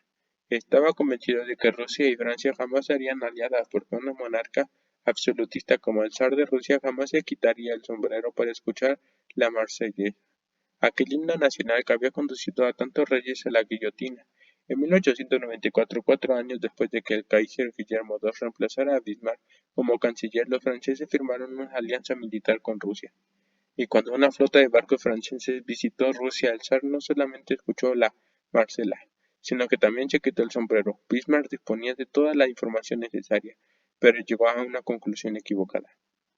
Él subestimó la creciente necesidad que tenía la economía rusa de los créditos franceses. Sobre todo, dio por sentado que el orgullo real superaría la necesidad financiera. Su error tuvo consecuencias que se prolongaron hasta la Primera Guerra Mundial. Bismarck era un gran estratega táctico, pero en el caso no supo ver esas mismas cualidades en los demás. Se equivocó fatalmente al pensar que sus adversarios cometían un error que en él era impensable. El cálculo debe ser preciso y riguroso. Se podría pensar que un juego limitado a un tablero como 64 escaques podría dominarse fácilmente con la capacidad de cálculo de la tecnología informática actual. La refutación de esa hipótesis es la segunda clave para la toma de decisiones adecuadas, la capacidad de evaluar tanto los factores estáticos permanentes como los flexibles. El talento para el cálculo no es el que le diferencia a los campeones. El psicólogo holandés Adrian de Groot, de quien hablaré más adelante, realizó estudios que prueban que cuando los jugadores de élite resuelven problemas ajedrecísticos, de hecho no prevén más allá que otros jugadores menos brillantes. Pueden hacerlo, ocasionalmente, pero ni el talento para hacerlo ni el hecho de hacerlo bastan para definir la superioridad en el ajedrez. Incluso un ordenador capaz de visionar millones de movimientos por segundo necesita un sistema para evaluar, porque uno es mejor que otro. Y en esa capacidad de evaluación donde los humanos destacan y donde los ordenadores flaquean, no importa hasta dónde podamos prever, si no comprendemos qué es lo que estamos buscando. Cuando consideramos un movimiento, no empiezo por agotar todo el abanico de posibilidades. Primero debo considerar todos los elementos de la posición para fijar una estrategia y desarrollar objetivos inmediatos. Debo retener todos esos factores en la mente y luego empezar a calcular las variables de que me permiten saber qué situaciones me son favorables. La experiencia y la intuición pueden guiar este proceso, pero sigue siendo necesario basarse en el cálculo riguroso. No importa la práctica que tengamos, ni que confiemos profundamente en nuestros instintos, el análisis es esencial, como dijo Ronald Reagan. En otro contexto, confía pero verifica. Las excepciones a las reglas siempre existen y en todas las disciplinas abundan las situaciones que contradicen nuestro conocimiento intuitivo. Incluso las matemáticas más simples pueden sorprendernos. Recientemente asistí a una cena de gala para unos 25 invitados. Durante la conversación nos enteramos de que dos parejas de invitados cumplían años el mismo día, y aquella coincidencia nos pareció fascinante, pero ¿qué posibilidades hay que suceda este tipo de cosas? Tal como señala otro invitado y tal como sabe mucha gente, hay un 50% de posibilidades de que dos personas entre un grupo de 23 compartan la misma fecha de cumpleaños, y el hecho de que en nuestro grupo hubiera dos parejas era una posibilidad entre cuatro. Siguió diciendo que el porcentaje de posibilidades de que un grupo hubiera dos personas que cumplieran años el mismo día aumentaba a 99% con solo 55 personas. Las matemáticas que eso implica no son muy complicadas, pero los resultados desde luego, contradicen nuestra intuición. No importan lo seguros que estemos en nuestras conclusiones, debemos basarlas en el análisis. Este proceso de análisis debe organizarse en función de la eficacia. Cualquiera que haya escrito alguna vez una lista de encargos sabe que la eficacia es en el cumplimiento de esas tareas aumenta si se ejecutan según un orden de prioridades óptimo. Mi experiencia me sirve para seleccionar dos o tres movimientos posibles y centrarme en ellos. Normalmente habrá uno cuya inferioridad me permitirá descartarlo con relativa rapidez, y a menudo aparecerá otro que ocupará su lugar. Luego empieza a desarrollar los tres movimientos a la vez, examinando las respuestas probables y los movimientos consecuentes. En una partida complicada, ese abanico analítico normalmente nos sirve durante 4 o 5 movimientos, es decir, 4 o 5 movimientos para cada jugador u 8 o 10 movimientos en total. Nosotros les llamamos medio movimiento o pli, como dicen los programadores de ajedrez informático. Un movimiento de las blancas más la respuesta de las negras equivale a un movimiento, excepto a circunstancias especiales, tales como una posición particularmente arriesgada o un momento que consideramos crucial en el desarrollo de la partida. Son un tipo de cálculos bastante prácticos y fiables. Para ser eficaz, ese abanico de decisiones debe reducirse constantemente. Se requiere disciplina mental para moverse de una variación a la siguiente, descartando los movimientos menos prometedores y siguiendo los mejores. Si merodeamos demasiado, perdemos un tiempo precioso y corremos el riesgo de quedar atrapados en la confusión. Además, hay que detectar cuánto debemos detenernos. Puedo ser bien o cuando hayamos llegado a una situación satisfactoria, a un camino que claramente es el mejor o el esencial, o cuando el resultado de prolongar el análisis nos compensa el tiempo que empleamos en ello. Imaginación, cálculo y mi mejor partida. Apelar aquí a la imaginación. No contradice la necesidad de disciplina. El cálculo debe guiarse por una suma de creatividad y orden. La circunstancia y el instinto nos advierte del momento adecuado para romper la rutina del mejor movimiento. Puede ser tan obvio que no sea necesario que invirtamos tiempo en elaborar los detalles, sobre todo cuando el tiempo es crucial. Sin embargo, eso raramente sucede y a menudo si damos por sentada la obviedad de algo y reaccionamos apresuradamente, cometemos un error. En realidad, lo que deberíamos hacer es romper la rutina tras un análisis más a fondo. Y no al revés, son los momentos en los que nuestro instinto nos dice que hay algo merodeando bajo la superficie o que hemos llegado a una encrucijada decisiva y se impone un examen más exhaustivo. Para detectar esos momentos clave, nuestro análisis debe tener en cuenta las pautas y los modelos. Si una de las derivaciones de nuestro análisis empieza a dar resultados sorprendentes, buenos o malos, vale la pena que dediquemos tiempo a averiguar lo que pasa. A veces es difícil explicar exactamente qué es lo que dispara las alarmas de nuestro cerebro, indicándonos que hay algo más que deberíamos averiguar. Lo importante es entender el timbre de alarma en cuanto suena. Una de mis mejores partidas se resolvió gracias a ese sexto sentido. El escenario era el tradicional y reñido Super Torneo de Wick en sí, los Países Bajos, y mi contrincante era de nuevo Vasily Topalov, el luchador búlgaro. Topalov también tuvo parte del mérito, porque para crear una partida de ajedrez bonita son necesarios los jugadores, a menos que nuestro rival luche con fiereza y construya una buena defensa, difícilmente tendremos la posibilidad de mostrar nuestras habilidades. La tenaz resistencia de Topalov me obligó a utilizar el límite, mi capacidad de cálculo, en aquella partida, en la que jugué la combinación más compleja de mi carrera.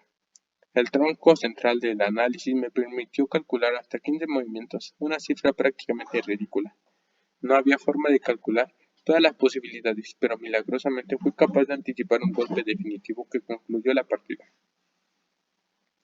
Más adelante se publicó en Grecia un manual dedicado enteramente a esa partida, y debo admitir que el 90% de ese análisis no me pasó por la mente mientras jugaba. Una vez detectaba sobre el tablero algunas posibilidades excitantes para atrapar al Rey Negro, me dediqué a centrarme en su estrategia defensiva más previsible en un momento determinado. El cálculo me permitió ser consciente de que me encaminaba hacia la cuerda floja y que cualquier desliz podía ser fatal. Había sacrificado la mitad de mis piezas para sacar a su rey a campo abierto. Analicé más a fondo la imagen mental de la posición, convencido de que tenía que haber algo, y finalmente vislumbré la posición victoriosa, anticipando 15 movimientos. Fue proeza de cálculo, pero no hay forma de que la mente llegue tan lejos sin la ayuda de la imaginación. La combinación nunca se me hubiera ocurrido si hubiera examinado la posición desde una perspectiva puramente deductiva. No fue producto de un análisis lógico que muestra la conclusión matemática perfecta. Para probarlo debo decir que al menos una vez deseché el movimiento más enérgico, que más adelante descubrieron otros grandes maestros. Por otro lado, pese a que para mí acabo bien, mi omisión del mejor movimiento ejemplifica uno de los peligros de centrarse exclusivamente en un objetivo distante. Estaba tan encantado, viendo el sol al final del arco iris, que dejé de mirar a mi alrededor. Mientras avanzaba hasta él, llegué a convencerme de que un final tan bello debía ser también científicamente correcto, un engaño potencialmente peligroso. El hombre más la máquina es más poderoso que ambos. No somos ordenadores y nuestros cálculos nunca serán absolutamente perfectos, pero si están vinculados a un objetivo y les guía nuestra experiencia, nuestro instinto, normalmente el análisis será correcto. En el mundo de los negocios contamos además con la ventaja de trabajar con los ordenadores del hogar en lugar de contra ellos. La estrategia humana y la capacidad de evaluación combinadas con las computadoras como herramientas de cálculo han reinventado muchas profesiones, desde la contabilidad y la investigación hasta la gestión de recursos. Habiendo alcanzado un progreso tal en casi todos los aspectos de la vida, empecé a preguntarme por qué no era posible contar también con esas bestias de silicona en las competiciones de ajedrez. El software de ajedrez es excelente para temas de cálculo, precisamente lo que los humanos consideran más difícil. Nuestra calculadora de bolsillo no tiene problema en multiplicar 89 por 97 programas de ajedrez. Como Fritz y Junior encuentran con la misma velocidad la solución de las complicadas posiciones tácticas. Examinan rápidamente todas las posibilidades en busca del camino que les permita conservar más material.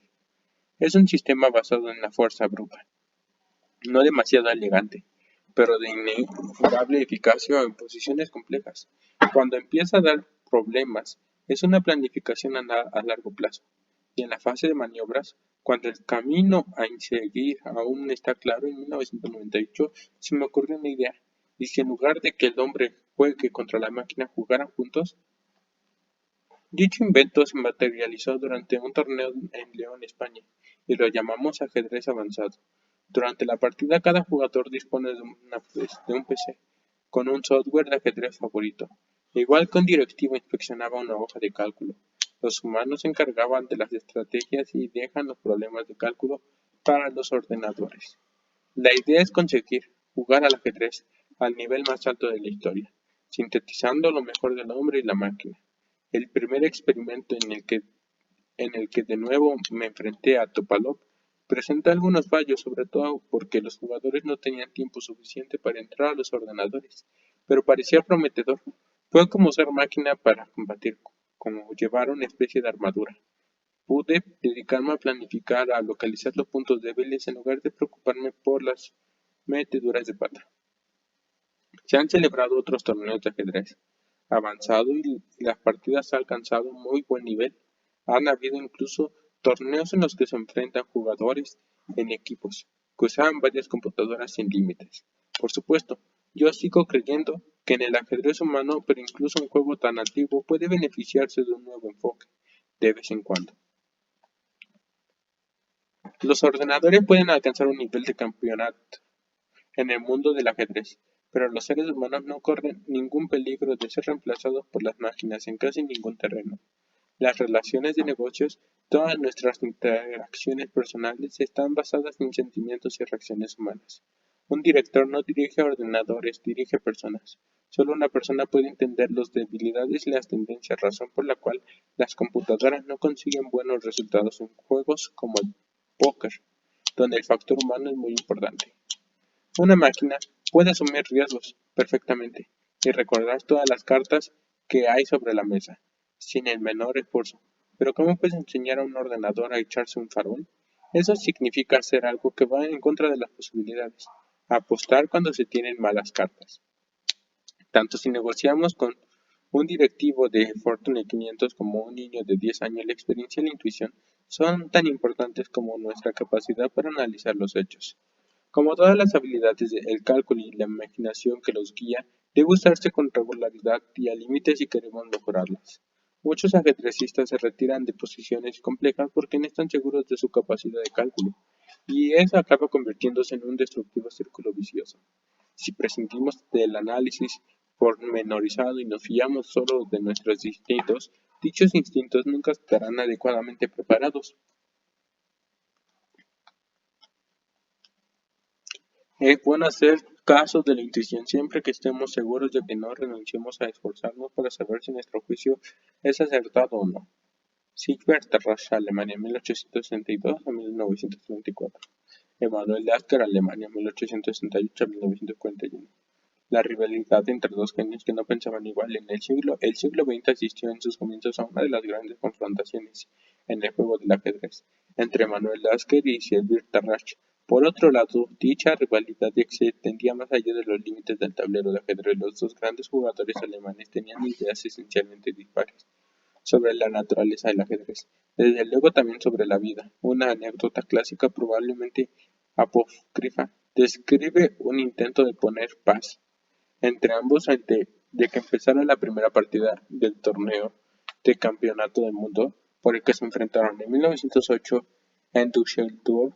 Tarrasch entró en la sala, fue hacia Lasker y dijo: «Para usted, señor Lasker, solo tengo tres palabras: jaque y mate». Desdichadamente para Tarrasch y sus seguidores, desde que empezó la partida no tuvo oportunidad de poder usar esa frase. Lasker ganó cómodamente por 8 victorias, 3.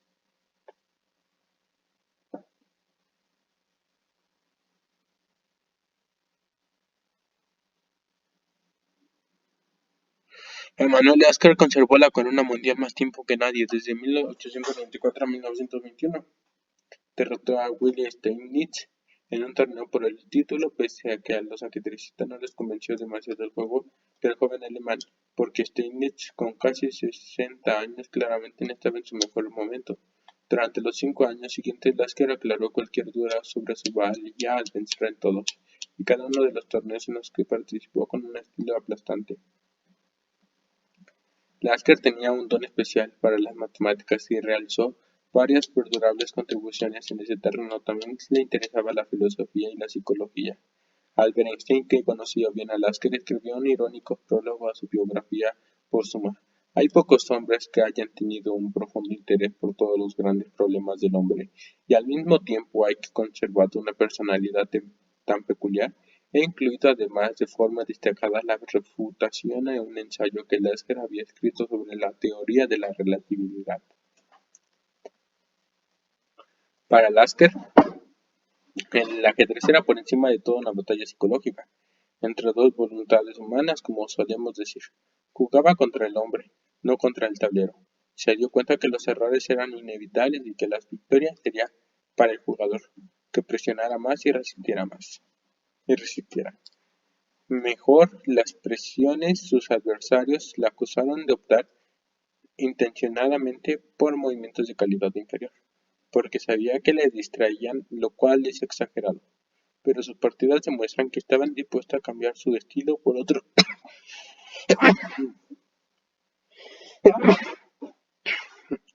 que desestabilizara a su oponente.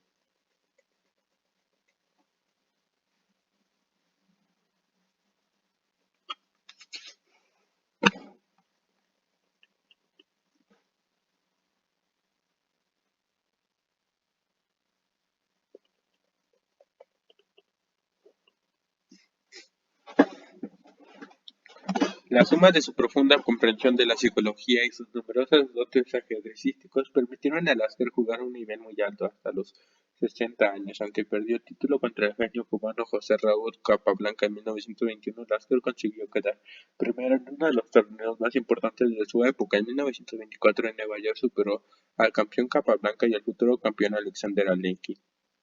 Sigur Rós es conocido sobre todo por sus textos memorables y sus comentarios chistosos. Pero el buen doctor fue capaz de medirse con los dos primeros campeones mundiales, Steinitz y Lasker, y fue un duro rival para ambos. Para ser justo, hay que decir que también le iba a la saga en importancia. En cuanto a la evolución y la enseñanza del juego, sus libros y sus artículos atrajeron al ajedrez a una generación de jugadores y fue muy apreciado por su dogmático estilo pedagógico, mucho más de lo que sería hoy en día. Como Steinitz, cuyas lecciones expuso, Tarrasch intentó poner orden en el caos sobre el tablero. En sus escritos establece concretas líneas de acción por las que el juego debe guiarse, y siempre estuvo dispuesto a castigar por escrito a quien se atreviera a romper esas reglas. En sus notas sobre una partida, escribió: es más fácil encontrar una excusa por la pérdida de una pieza que por no entender el espíritu de la partida. Acusó de tal modo el poderoso maestro inglés. Langborn, cuando había llegado tan solo al octavo movimiento, al cabo de unos pocos movimientos antes de una jugada bastante débil. Por su parte, Tarrasch afirmó: los movimientos débiles siguientes tienen como causa única la confusión que me ha creado Blackburn con su endeble juego. Es una especie de paradoja que alguien con una mente tan dogmática tuviera alma de innovadora. Su estilo de juego conseguiría ser brillante, y mientras afianzaba su profesión como médico de cabecera, consiguió además estar entre los 3 o 4 mejores jugadores del mundo durante casi 20 años.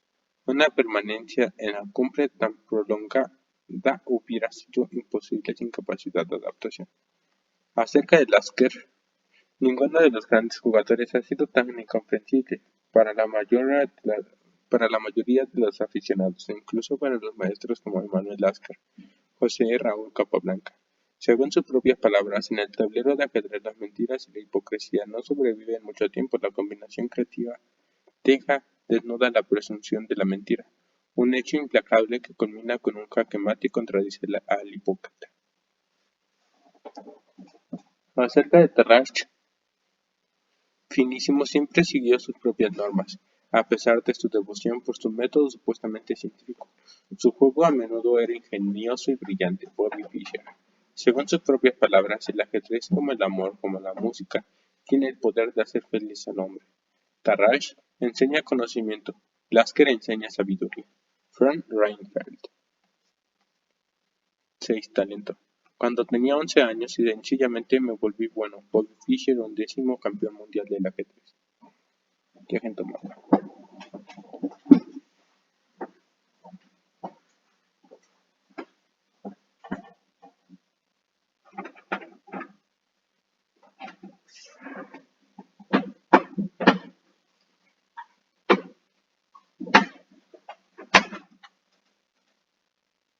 Dame otro.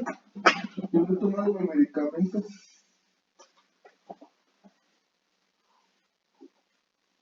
No me lo te dije.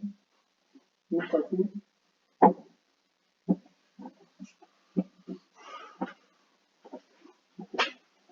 No me acabó porque no. La cosa.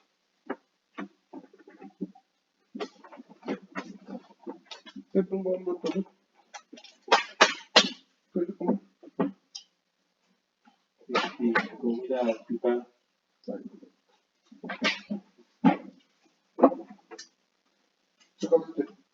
Voy a tener 50. Y los mentos de eso.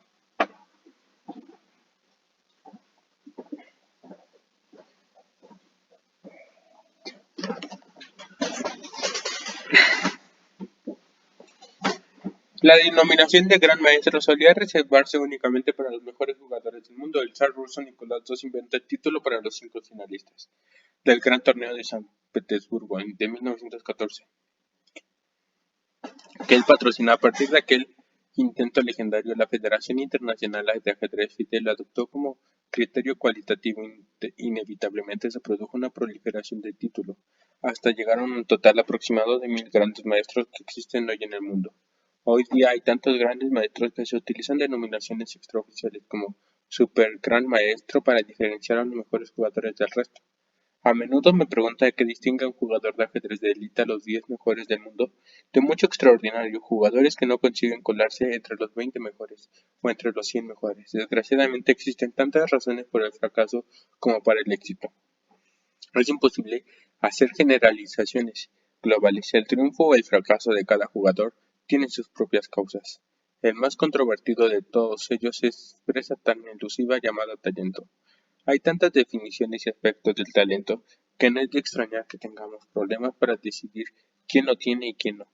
Los genios no lo ponen fácil, aunque ante ejemplos como el de Mozart, que componía sinfonías a los 5 años, y Pascal, que escribía teoremas geométricos originales en las paredes de su cuarto, de juego a los 12 años, apenas podemos hacer otras cosas que maravillarnos. El ajedrez junto a la música y las matemáticas es una de las pocas disciplinas en las que la habilidad extraordinaria y la originalidad puede manifestarse a una edad muy temprana. En 1919, Samuel Sami Brzezinski, nacido en Polonia, se exhibía vestido de marinerito y vencía a salas repletas de jugadores adultos por toda Europa. A los 7 años se sabe que José Raúl Capablanca aprendió a jugar a los 4 años, simplemente observando jugar a su padre, y enseguida demostró que podía rivalizar con jugadores expertos. A Brzezinski le examinaron exhaustivamente todo tipo de psicólogos, buscando el origen de sus milagrosas capacidades. ¿Cómo podían dominar esos críos un juego que era sinónimo de complejidad y dificultad? Todos conocemos historias de precocidades de este tipo y, en general, solemos aceptar que tales individuos nacieron con dones especiales. Aun así, esos extraordinarios talentos necesitan una oportunidad para desarrollarse. Así pues, el debate de la genética contra la educación no tiene una solución tan fácil. Si el padre de Mozart hubiera sido pintor en lugar de profesor de música, conoceríamos hoy en día a Mozart. El desarrollo precoz de mis propias habilidades se debió ciertamente a muchos factores externos. Mi familia descubrió enseguida mi aptitud natural para el ajedrez. Mi padre, Kim, en aquella época luchaba contra la leucemia con toda la decisión de enviarme a una escuela de ajedrez a los 7 años, y mi madre apoyó con entusiasmo su decisión. Hoy en día le gusta recordarme los esfuerzos que tuvo que hacer para dominar mi fuerza de voluntad en lugar de promoverla. Suele contar la anécdota, una llamada telefónica de mi profesora de segundo grado que me había regañado por desafiarla en clase. Cuando me dijeron que debía hacer algo así porque el mundo pensaría que creía el más inteligente, yo contesté, es que no es verdad, no envidio a mis antiguos profesores. Casi todas las jóvenes figuras de cualquier ámbito afirmarán que uno de sus padres expolió tu talento. Expolió su talento.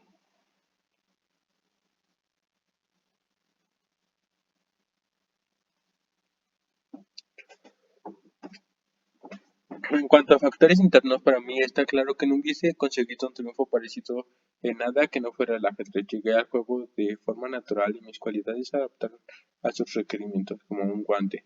No todo el mundo tiene tanta suerte, pero todos podemos contribuir muchísimo a crear nuestra propia fortuna e intentar adecuar nuestras cualidades a nuestra profesión. El problema es que cuando llegamos a la edad adulta, raramente ponemos a nuestros recursos y sin esa comprobación es imposible descubrir nuestras cualidades. Si no hemos tenido dicha oportunidad en la infancia, podemos tenerla en la madurez. Podemos buscar fórmulas para experimentar y comprobar dónde está el límite de nuestras capacidades en diferentes áreas.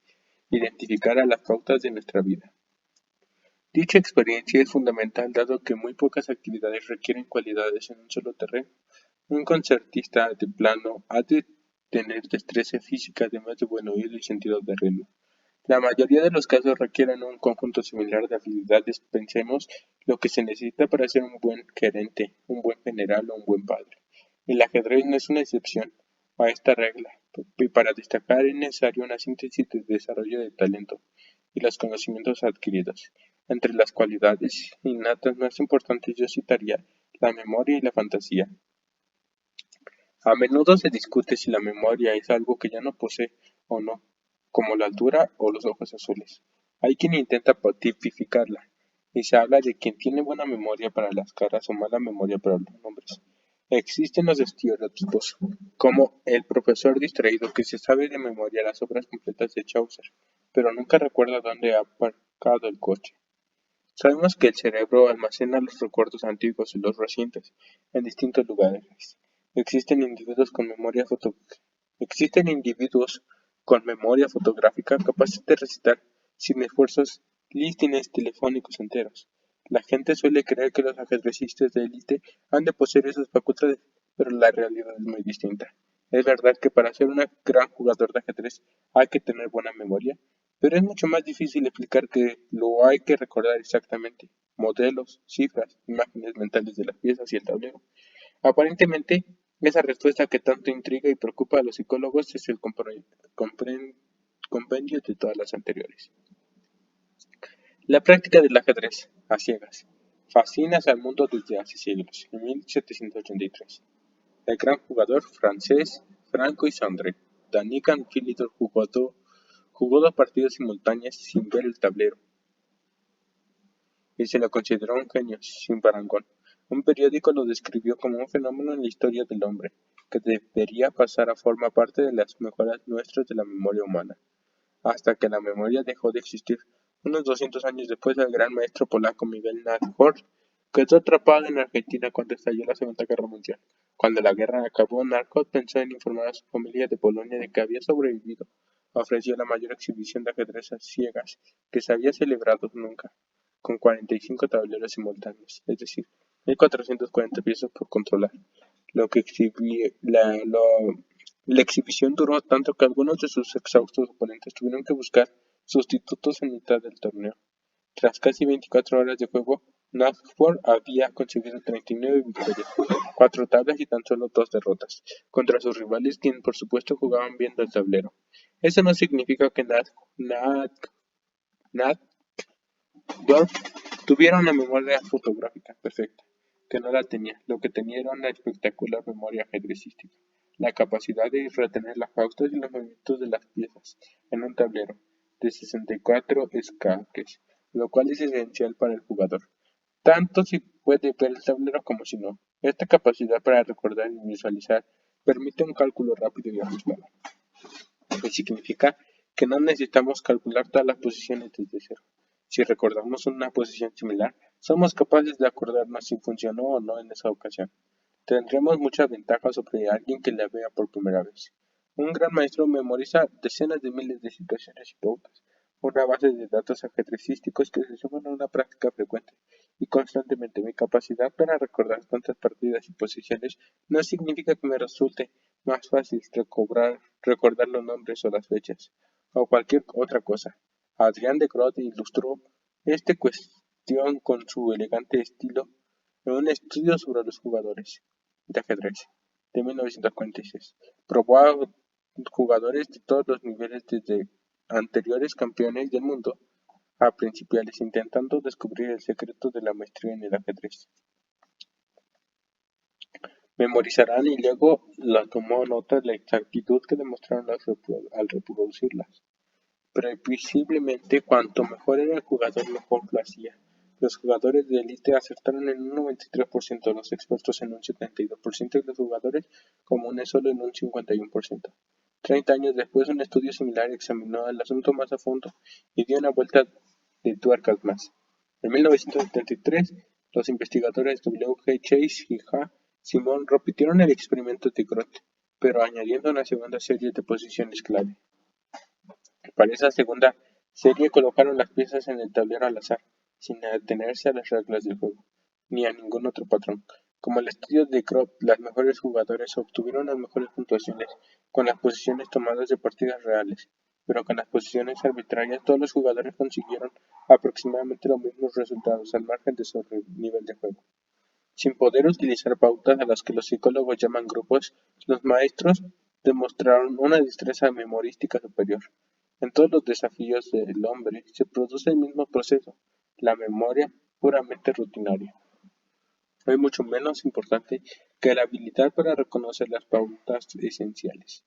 Cuando abordamos un problema nunca empezamos de cero, instintivamente, incluso inconscientemente.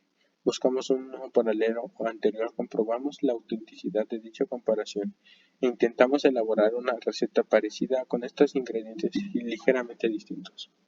Normalmente ese proceso tiene lugar a la trastienda de nuestro cerebro, pero ocasionalmente sale a la superficie, incluso llega a hacerse famoso. En 1914, en San Petersburgo, dos de los mejores jugadores de la época, Aaron Neimovich y Sibir Tarrasch, disputaron una partida espectacular que consiguió solo el segundo premio al brillantez, porque el espectacular y esforzado saque de Tarrasch era prácticamente idéntico al de una partida que Manuel Lasker jugó 25 años antes. Los jueces consideraban que no podían darle el primer premio a la brillantez a una partida carente de originalidad. Los comerciantes examinan las pautas de comportamiento de un producto. En las gráficas, los padres observan las pautas de comportamiento de sus hijos. Un abogado experto en tribunales intuye cuál es la mejor forma de tratar a un testigo. Todo ello es el resultado de combinar la experiencia con el cumplimiento escrupuloso de las lecciones de la memoria. Y aunque se pueda adquirir competencias gracias a la práctica, para destacar hay que analizar detenidamente lo que hemos aprendido. ¿Cuántas veces revisamos nuestra actuación al acabar el día? ¿Qué hemos visto y qué hemos aprendido? ¿Hemos visto y experimentado algo nuevo de lo que deberíamos tomar nota? ¿Reconoceríamos dicha situación, esa oportunidad, esa pauta si ocurriera de nuevo? Quien quiera que ocupe una posición de élite, como los atletas olímpicos, por ejemplo, deben poseer ese grado de autoconciencia, esencial para el éxito. Aunque los beneficios de una actitud tan escrita no son tan evidentes, si es trabajar en un despacho al fondo en el mismo incluso, los directivos se contentan demasiado a menudo con llegar sencillamente al final de la jornada. Mucha gente habla de desconocer después del trabajo o de la escuela, de olvidarse de la jornada laboral para relajarse. ¿No sería mucho más eficaz si al final de cada día se preguntaran a sí mismos qué lecciones han aprendido para la mañana? El poder a la fantasía. Tal no mueve las piezas con la mano. Usa una varita mágica. Boris Rogozin, preparador del campeón del mundo Mikhail Volvinnik. No sé con seguridad cuándo se popularizó la frase "Think outside the box", pensar más allá de los límites. De la noche a la mañana el pensamiento lógico, deductivo y convencional se convirtió prácticamente en un pecado. Fue como si hubiéramos rechazado esas anteriores virtudes y de pronto todo el mundo tuviera que estar en contra de la ortodoxia. Si no quería ser considerado un dinosaurio, la burbuja del .com se construyó sobre la ilusión con la creencia de que el pensamiento inductivo y la creatividad podían reemplazar un lugar de completar los principios y la lógica. El novelista francés Anatole France escribió que para conseguir grandes cosas debemos soñar tanto como actuar. En el ajedrez, el nombre que recibe el tipo de imaginación que permite romper con los patrones habituales y amedrentar a nuestros rivales de fantasía se produce cuando dejamos que nuestra mente se distancie del cálculo de variables e imagine las posibilidades ocultas de la posición. A veces podemos descubrir una idea paradójica que va contra todas las reglas, pero que gracias a una confluencia de factores únicas que se produce en este preciso instante sobre el tablero nos da la victoria. Resulta irónico que los programas de ajedrez por ordenador sean capaces de combatir con tanta eficacia a seres humanos, tan llenos de fantasía táctica. Los ordenadores no se basan en ninguna pauta, no tienen prejuicios contra determinados movimientos porque parecen feos o ilógicos absurdos. Ellos simplemente cuentan bolitas y juegan con el mejor movimiento que encuentran. Para los humanos es mucho más difícil. Nosotros somos criaturas de costumbre, mientras que ellos son implacablemente subjetivas. Una prueba de mi tendencia personal a depender demasiado de las convenciones apareció en mi propia casa tras la publicación del primer volumen de mis geniales. Volumen predecesores. Estuve estudiando el análisis de una importante partida del torneo de campeonato del mundo de 1910 entre Manuel Lasker y Karl Schlechter. Muchos grandes jugadores, incluyendo los propios participantes de la tal partida, escribieron sobre ella porque fue la única derrota de Lasker en aquel torneo. Hacia el final de la partida, Lasker y más adelante su sucesor en el último mundial, José Raúl Capablanca, publicaron sentidos análisis donde demostraban que Lasker hubiera podido defender sacrificando a su dama o reina. Estudié dichos análisis y tuve que darles la razón. Sacrificar a la reina era un ingenioso recurso defensivo que hubiera salvado la partida y así lo escribí en mi libro. El texto llevaba poco tiempo en las librerías cuando empezaron a llegarme las cartas. Hoy en día todos los aficionados del ajedrez tienen un potente software de ajedrez en su PC y con ese ejército de herramientas de silicona a su servicio, los aficionados no tardaron nada en abrir una brecha en mi análisis. En ese caso, la clave estaba en que las blancas no estaban obligadas a eliminar a la reina. A la máquina no le importaba que la reina fuera la pieza más valiosa, lo único que le importaba era evaluar el resultado.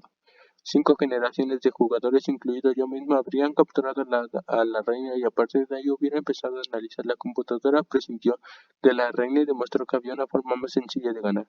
Me gustaría creer que si yo me hubiera visto inmerso en esta posición, si hubiera jugado esa partida, habría encontrado la maniobra ganadora. Tal como veremos más adelante, en el calor del momento a menudo es más efectivo un destello intuitivo que un concienzudo análisis de a distancia. La fantasía puede disipar la niebla.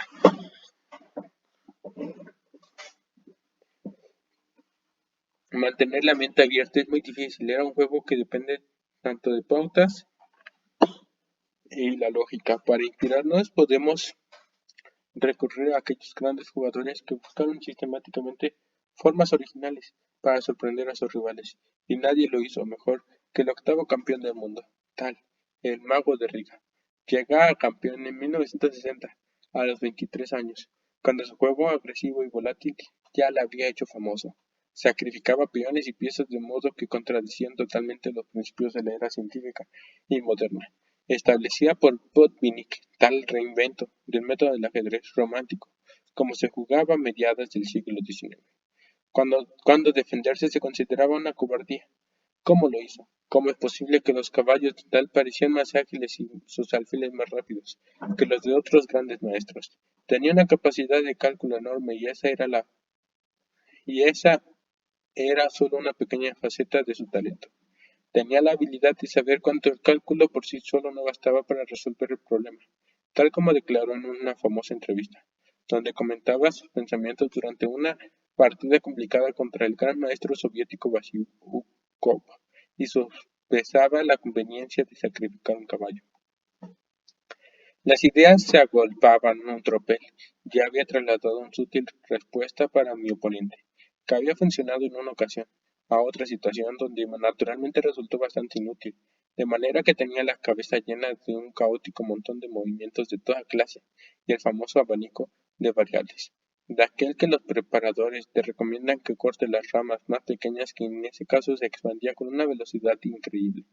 Y entonces, de pronto, por la razón que se recuerda el famoso variado de Kornei Chukovsky, un poeta que los niños de la Unión Soviética conocían muy bien.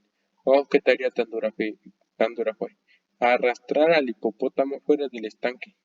No sé por qué tipo de asociación apareció el hipopótamo en el tablero de ajedrez, pero aunque los espectadores estaban convencidos de que yo seguía estudiando, la posición en aquel momento solo intentaba averiguar cómo arrastra a un hipopótamo fuera de un estanque. Recuerda que pensé en palancas y en gatos hidráulicos, en helicópteros e incluso en una escala de cuerdas. Tras considerarlo, durante largo admití mi fracaso como ingeniero, no sin cierto resquemor. Bueno, que se ahogue. Y de repente el hipopótamo desapareció. Se fue del tablero de ajedrez y tal como vino repentinamente y al instante. La posición no me pareció tan complicada. En aquel momento, de algún modo, me di cuenta que era imposible calcular todas las variables, y que sacrificar al caballo era por su propia naturaleza puramente intuitivo. Y dado que auguraba una partida muy interesante, no pude evitar hacerlo. Y al día siguiente me encantó leer a los periódicos que Mijail Dal, tras pensar detenidamente en la posición durante 40 minutos y calcularlo minuciosamente en su sacrificio, sacrificó una pieza. Es un ejemplo típico del ingenio de Dal y de su clarividencia para encontrar la solución a un problema. Se dio cuenta de que era un error intentar arreglar algo con una llave inglesa, cuando lo que necesitaba era un martillo. Incluso su mente imaginativa necesita en ocasiones un empujoncito para cambiar de marcha. Desarrollar el ámbito de la imagen. La fantasía no es algo que se pueda poner en marcha con un interruptor. La clave para estimularla esto está en atenderla siempre que sea posible y dejar que florezca nuestra faceta menos ortodoxa. Cada uno se desarrolla sus propios mecanismos para invocar a sus musas. El objetivo es que se convierta en algo inconsciente y continuo, de modo que la fantasía está siempre activa. No se trata de ser un inventor con un destello ocasional de creatividad, sino de innovar constantemente en nuestro proceso de tomar de decisiones. Cuando las corporaciones y las convicciones de negocios empezaron a pedirme que diera conferencias, quise ser capaz de hablarles lo mejor posible en su propio lenguaje. Como colaborador de Wall Street Journal y adicto a los canales de noticias, me consideraba razonable, bien informado sobre la actualidad mundial, incluidos los titulares de negocios. El problema es que las noticias no suelen traer los temas de un contexto útil e imaginativo. Seguramente hay mucho que aprender, como los grandes se convirtieron en grandes, o de por qué algunas empresas triunfaron donde otras habían fracasado. Eso me llevó a intentar descubrir cómo algunos de los nombres más famosos de la actualidad llegaban a hacerlo. La historia de William Wynne fue uno de esos descubrimientos. Otros no eran tan inspiradores, para, ni tan útiles para mi público, pero descubrí unos pocos que eran injustamente desconocidos. Quizá el nombre de Joseph Wilson no le suene, pero Xerox compañía que dirigió seguro que sí. El propio Wilson era un inventor, pero la actitud creativa que introdujo en la compañía, que inicialmente se llamaba Halo Company, fue mucho más importante que todo lo que Wilson creó en un laboratorio. A los nuevos empleados solía decirles: no queremos hacer las cosas con los viejos métodos de siempre, de manera que, puesto que están aquí, espero que estén dispuestos a que el cambio sea su modo de vida. Mañana no harán las cosas de la forma en la que las hacen hoy. Confieso que yo mismo soy un animal de costumbres, así que me cuesta mucho esfuerzo seguir ese consejo. En el tablero siempre intenté dejar que mi mente vagara, que me ignorara de vez en cuando la niebla de las variables, y asestara una puñalada mental en la oscuridad. En un contexto competitivo, esos movimientos más allá de los límites o más allá del tablero tienen el beneficio añadido de sorprender completamente al adversario. El tiempo que he invertido pensando en nuestro movimiento ha sido prácticamente un tiempo perdido, pues el escenario de la partida ya ha cambiado. Es más que hacer un buen movimiento, un movimiento objetivamente potente. Los movimientos con una carga extra de fantasía pueden hacer que tus competidores te sobresalten y cometan errores. Pregunta ahí sí. En 1997 disputé el torneo de Tilburg en los Países Bajos y en la quinta ronda me enfrenté con las negras a uno de los campeones mundiales del juego de fantasía, el letón Alexis Shirou, que actualmente juega a la selección española. En las últimas décadas, muchos de los mejores jugadores del mundo han encontrado un nuevo hogar en España, donde se celebran muchos torneos de primer nivel y existe gran pasión por el juego que ellos han ayudado a fomentar. No obstante, la mayoría sigue representando a sus países de origen. Pese a la popularidad del ajedrez en España, entre los 100 mejores ajedrecistas del mundo solo hay un jugador español, Francisco Vallejo Pons, nacido en Menorca. En sus inicios, el creativo Shurov llegó a entrenarse con el propio Mikhail Tal, un pedigrí incomparable en términos de su exótico juego al ataque. Sin embargo, en aquella ocasión conseguí que probara una dosis de su propia medicina en una posición compleja que abría posibilidades para ambos sobre el tablero. Shirov hizo avanzar su torre dispuesto a atacar a mi reina. En el movimiento siguiente, era obvio que tenía que sacar a la reina de ahí y me senté a examinar los escasos refugios disponibles. Todas las opciones conducían a un equilibrio dinámico de la posición, pero me decepciona comprobar que no había margen para nada más. Antes de resignarme, el inevitable movimiento con la reina inspiré profundamente y examiné el resto del tablero. Como tantos otros movimientos fantasiosos, aquel partido de la pregunta mental, ¿no será estupendo si fantaseamos un poco sobre lo que nos gustaría que ocurriera? A veces nos damos cuenta que el hecho es posible, y mis piezas me hicieron caso de la amenaza a la reina. Él dispondría de más material, pero estaría muy presionado, mientras que mis piezas, aunque quedaran técnicamente a merced de su reina, tendrían mucho campo para maniobrar. De modo que en lugar de coger la reina, levanté al rey con la mano y avancé simplemente a una casilla hacia el centro del tablero. Obviar todas las reacciones y amenazas y jugar un movimiento aparentemente inocuo con la pieza más débil del tablero. Fue una paradoja gratificante, por supuesto. Yo estaba convencido además de que era un movimiento enérgico, con ventajas objetivas. La fantasía debe apoyarse en el cálculo y en una evaluación sobria. De lo contrario, nos pasaremos la vida cometiendo errores preciosos. Shirov no pudo adaptarse a la nueva situación. Atacante por naturaleza, de pronto jugaba a la defensiva. Objetivamente la posición estaba igualada, pero rápidamente cometió un grave error que no tardó mucho en poner fin a la partida. Casi al final, me di la satisfacción de sacrificar incluso algunas piezas más y acabar con una floritura. En aquel momento no lo pensé demasiado, pero al recordar ahora aquella partida, creo que esa idea formaba parte de una actitud opuesta a limitarse de las soluciones rutinarias. Muy a menudo descartamos inmediatamente las ideas y las soluciones extravagantes, especialmente en áreas con patrones establecidos desde hace mucho tiempo. Nosotros mismos nos imponemos ese rechazo a pensar con creatividad casi tanto como nos lo imponen los parámetros de nuestro trabajo y de nuestra vida. Y si a menudo lleva porque no llegamos a ese punto, debemos armarnos de coraje y averiguarlo. Déjame ver si sí.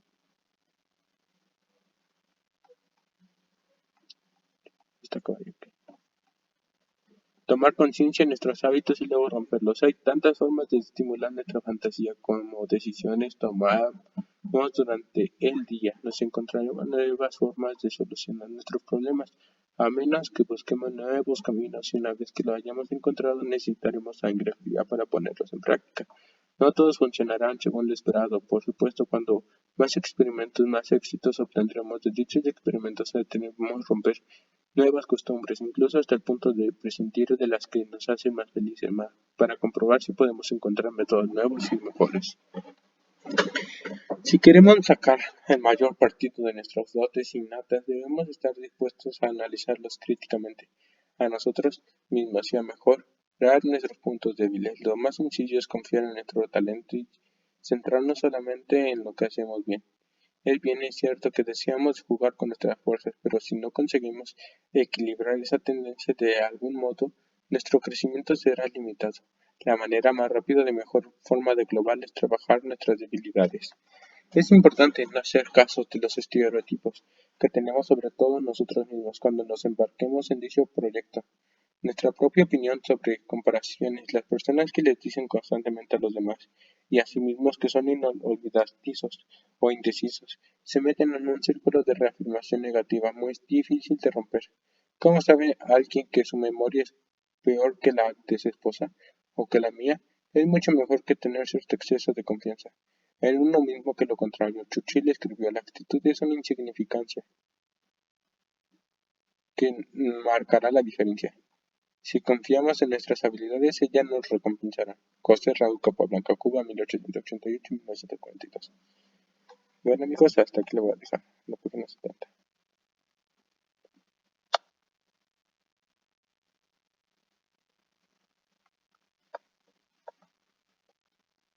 ¿Cuál llegaste? 50. 70. 10 hojas tardó todo tiempo. ¿No? ¿Leí desde la 30?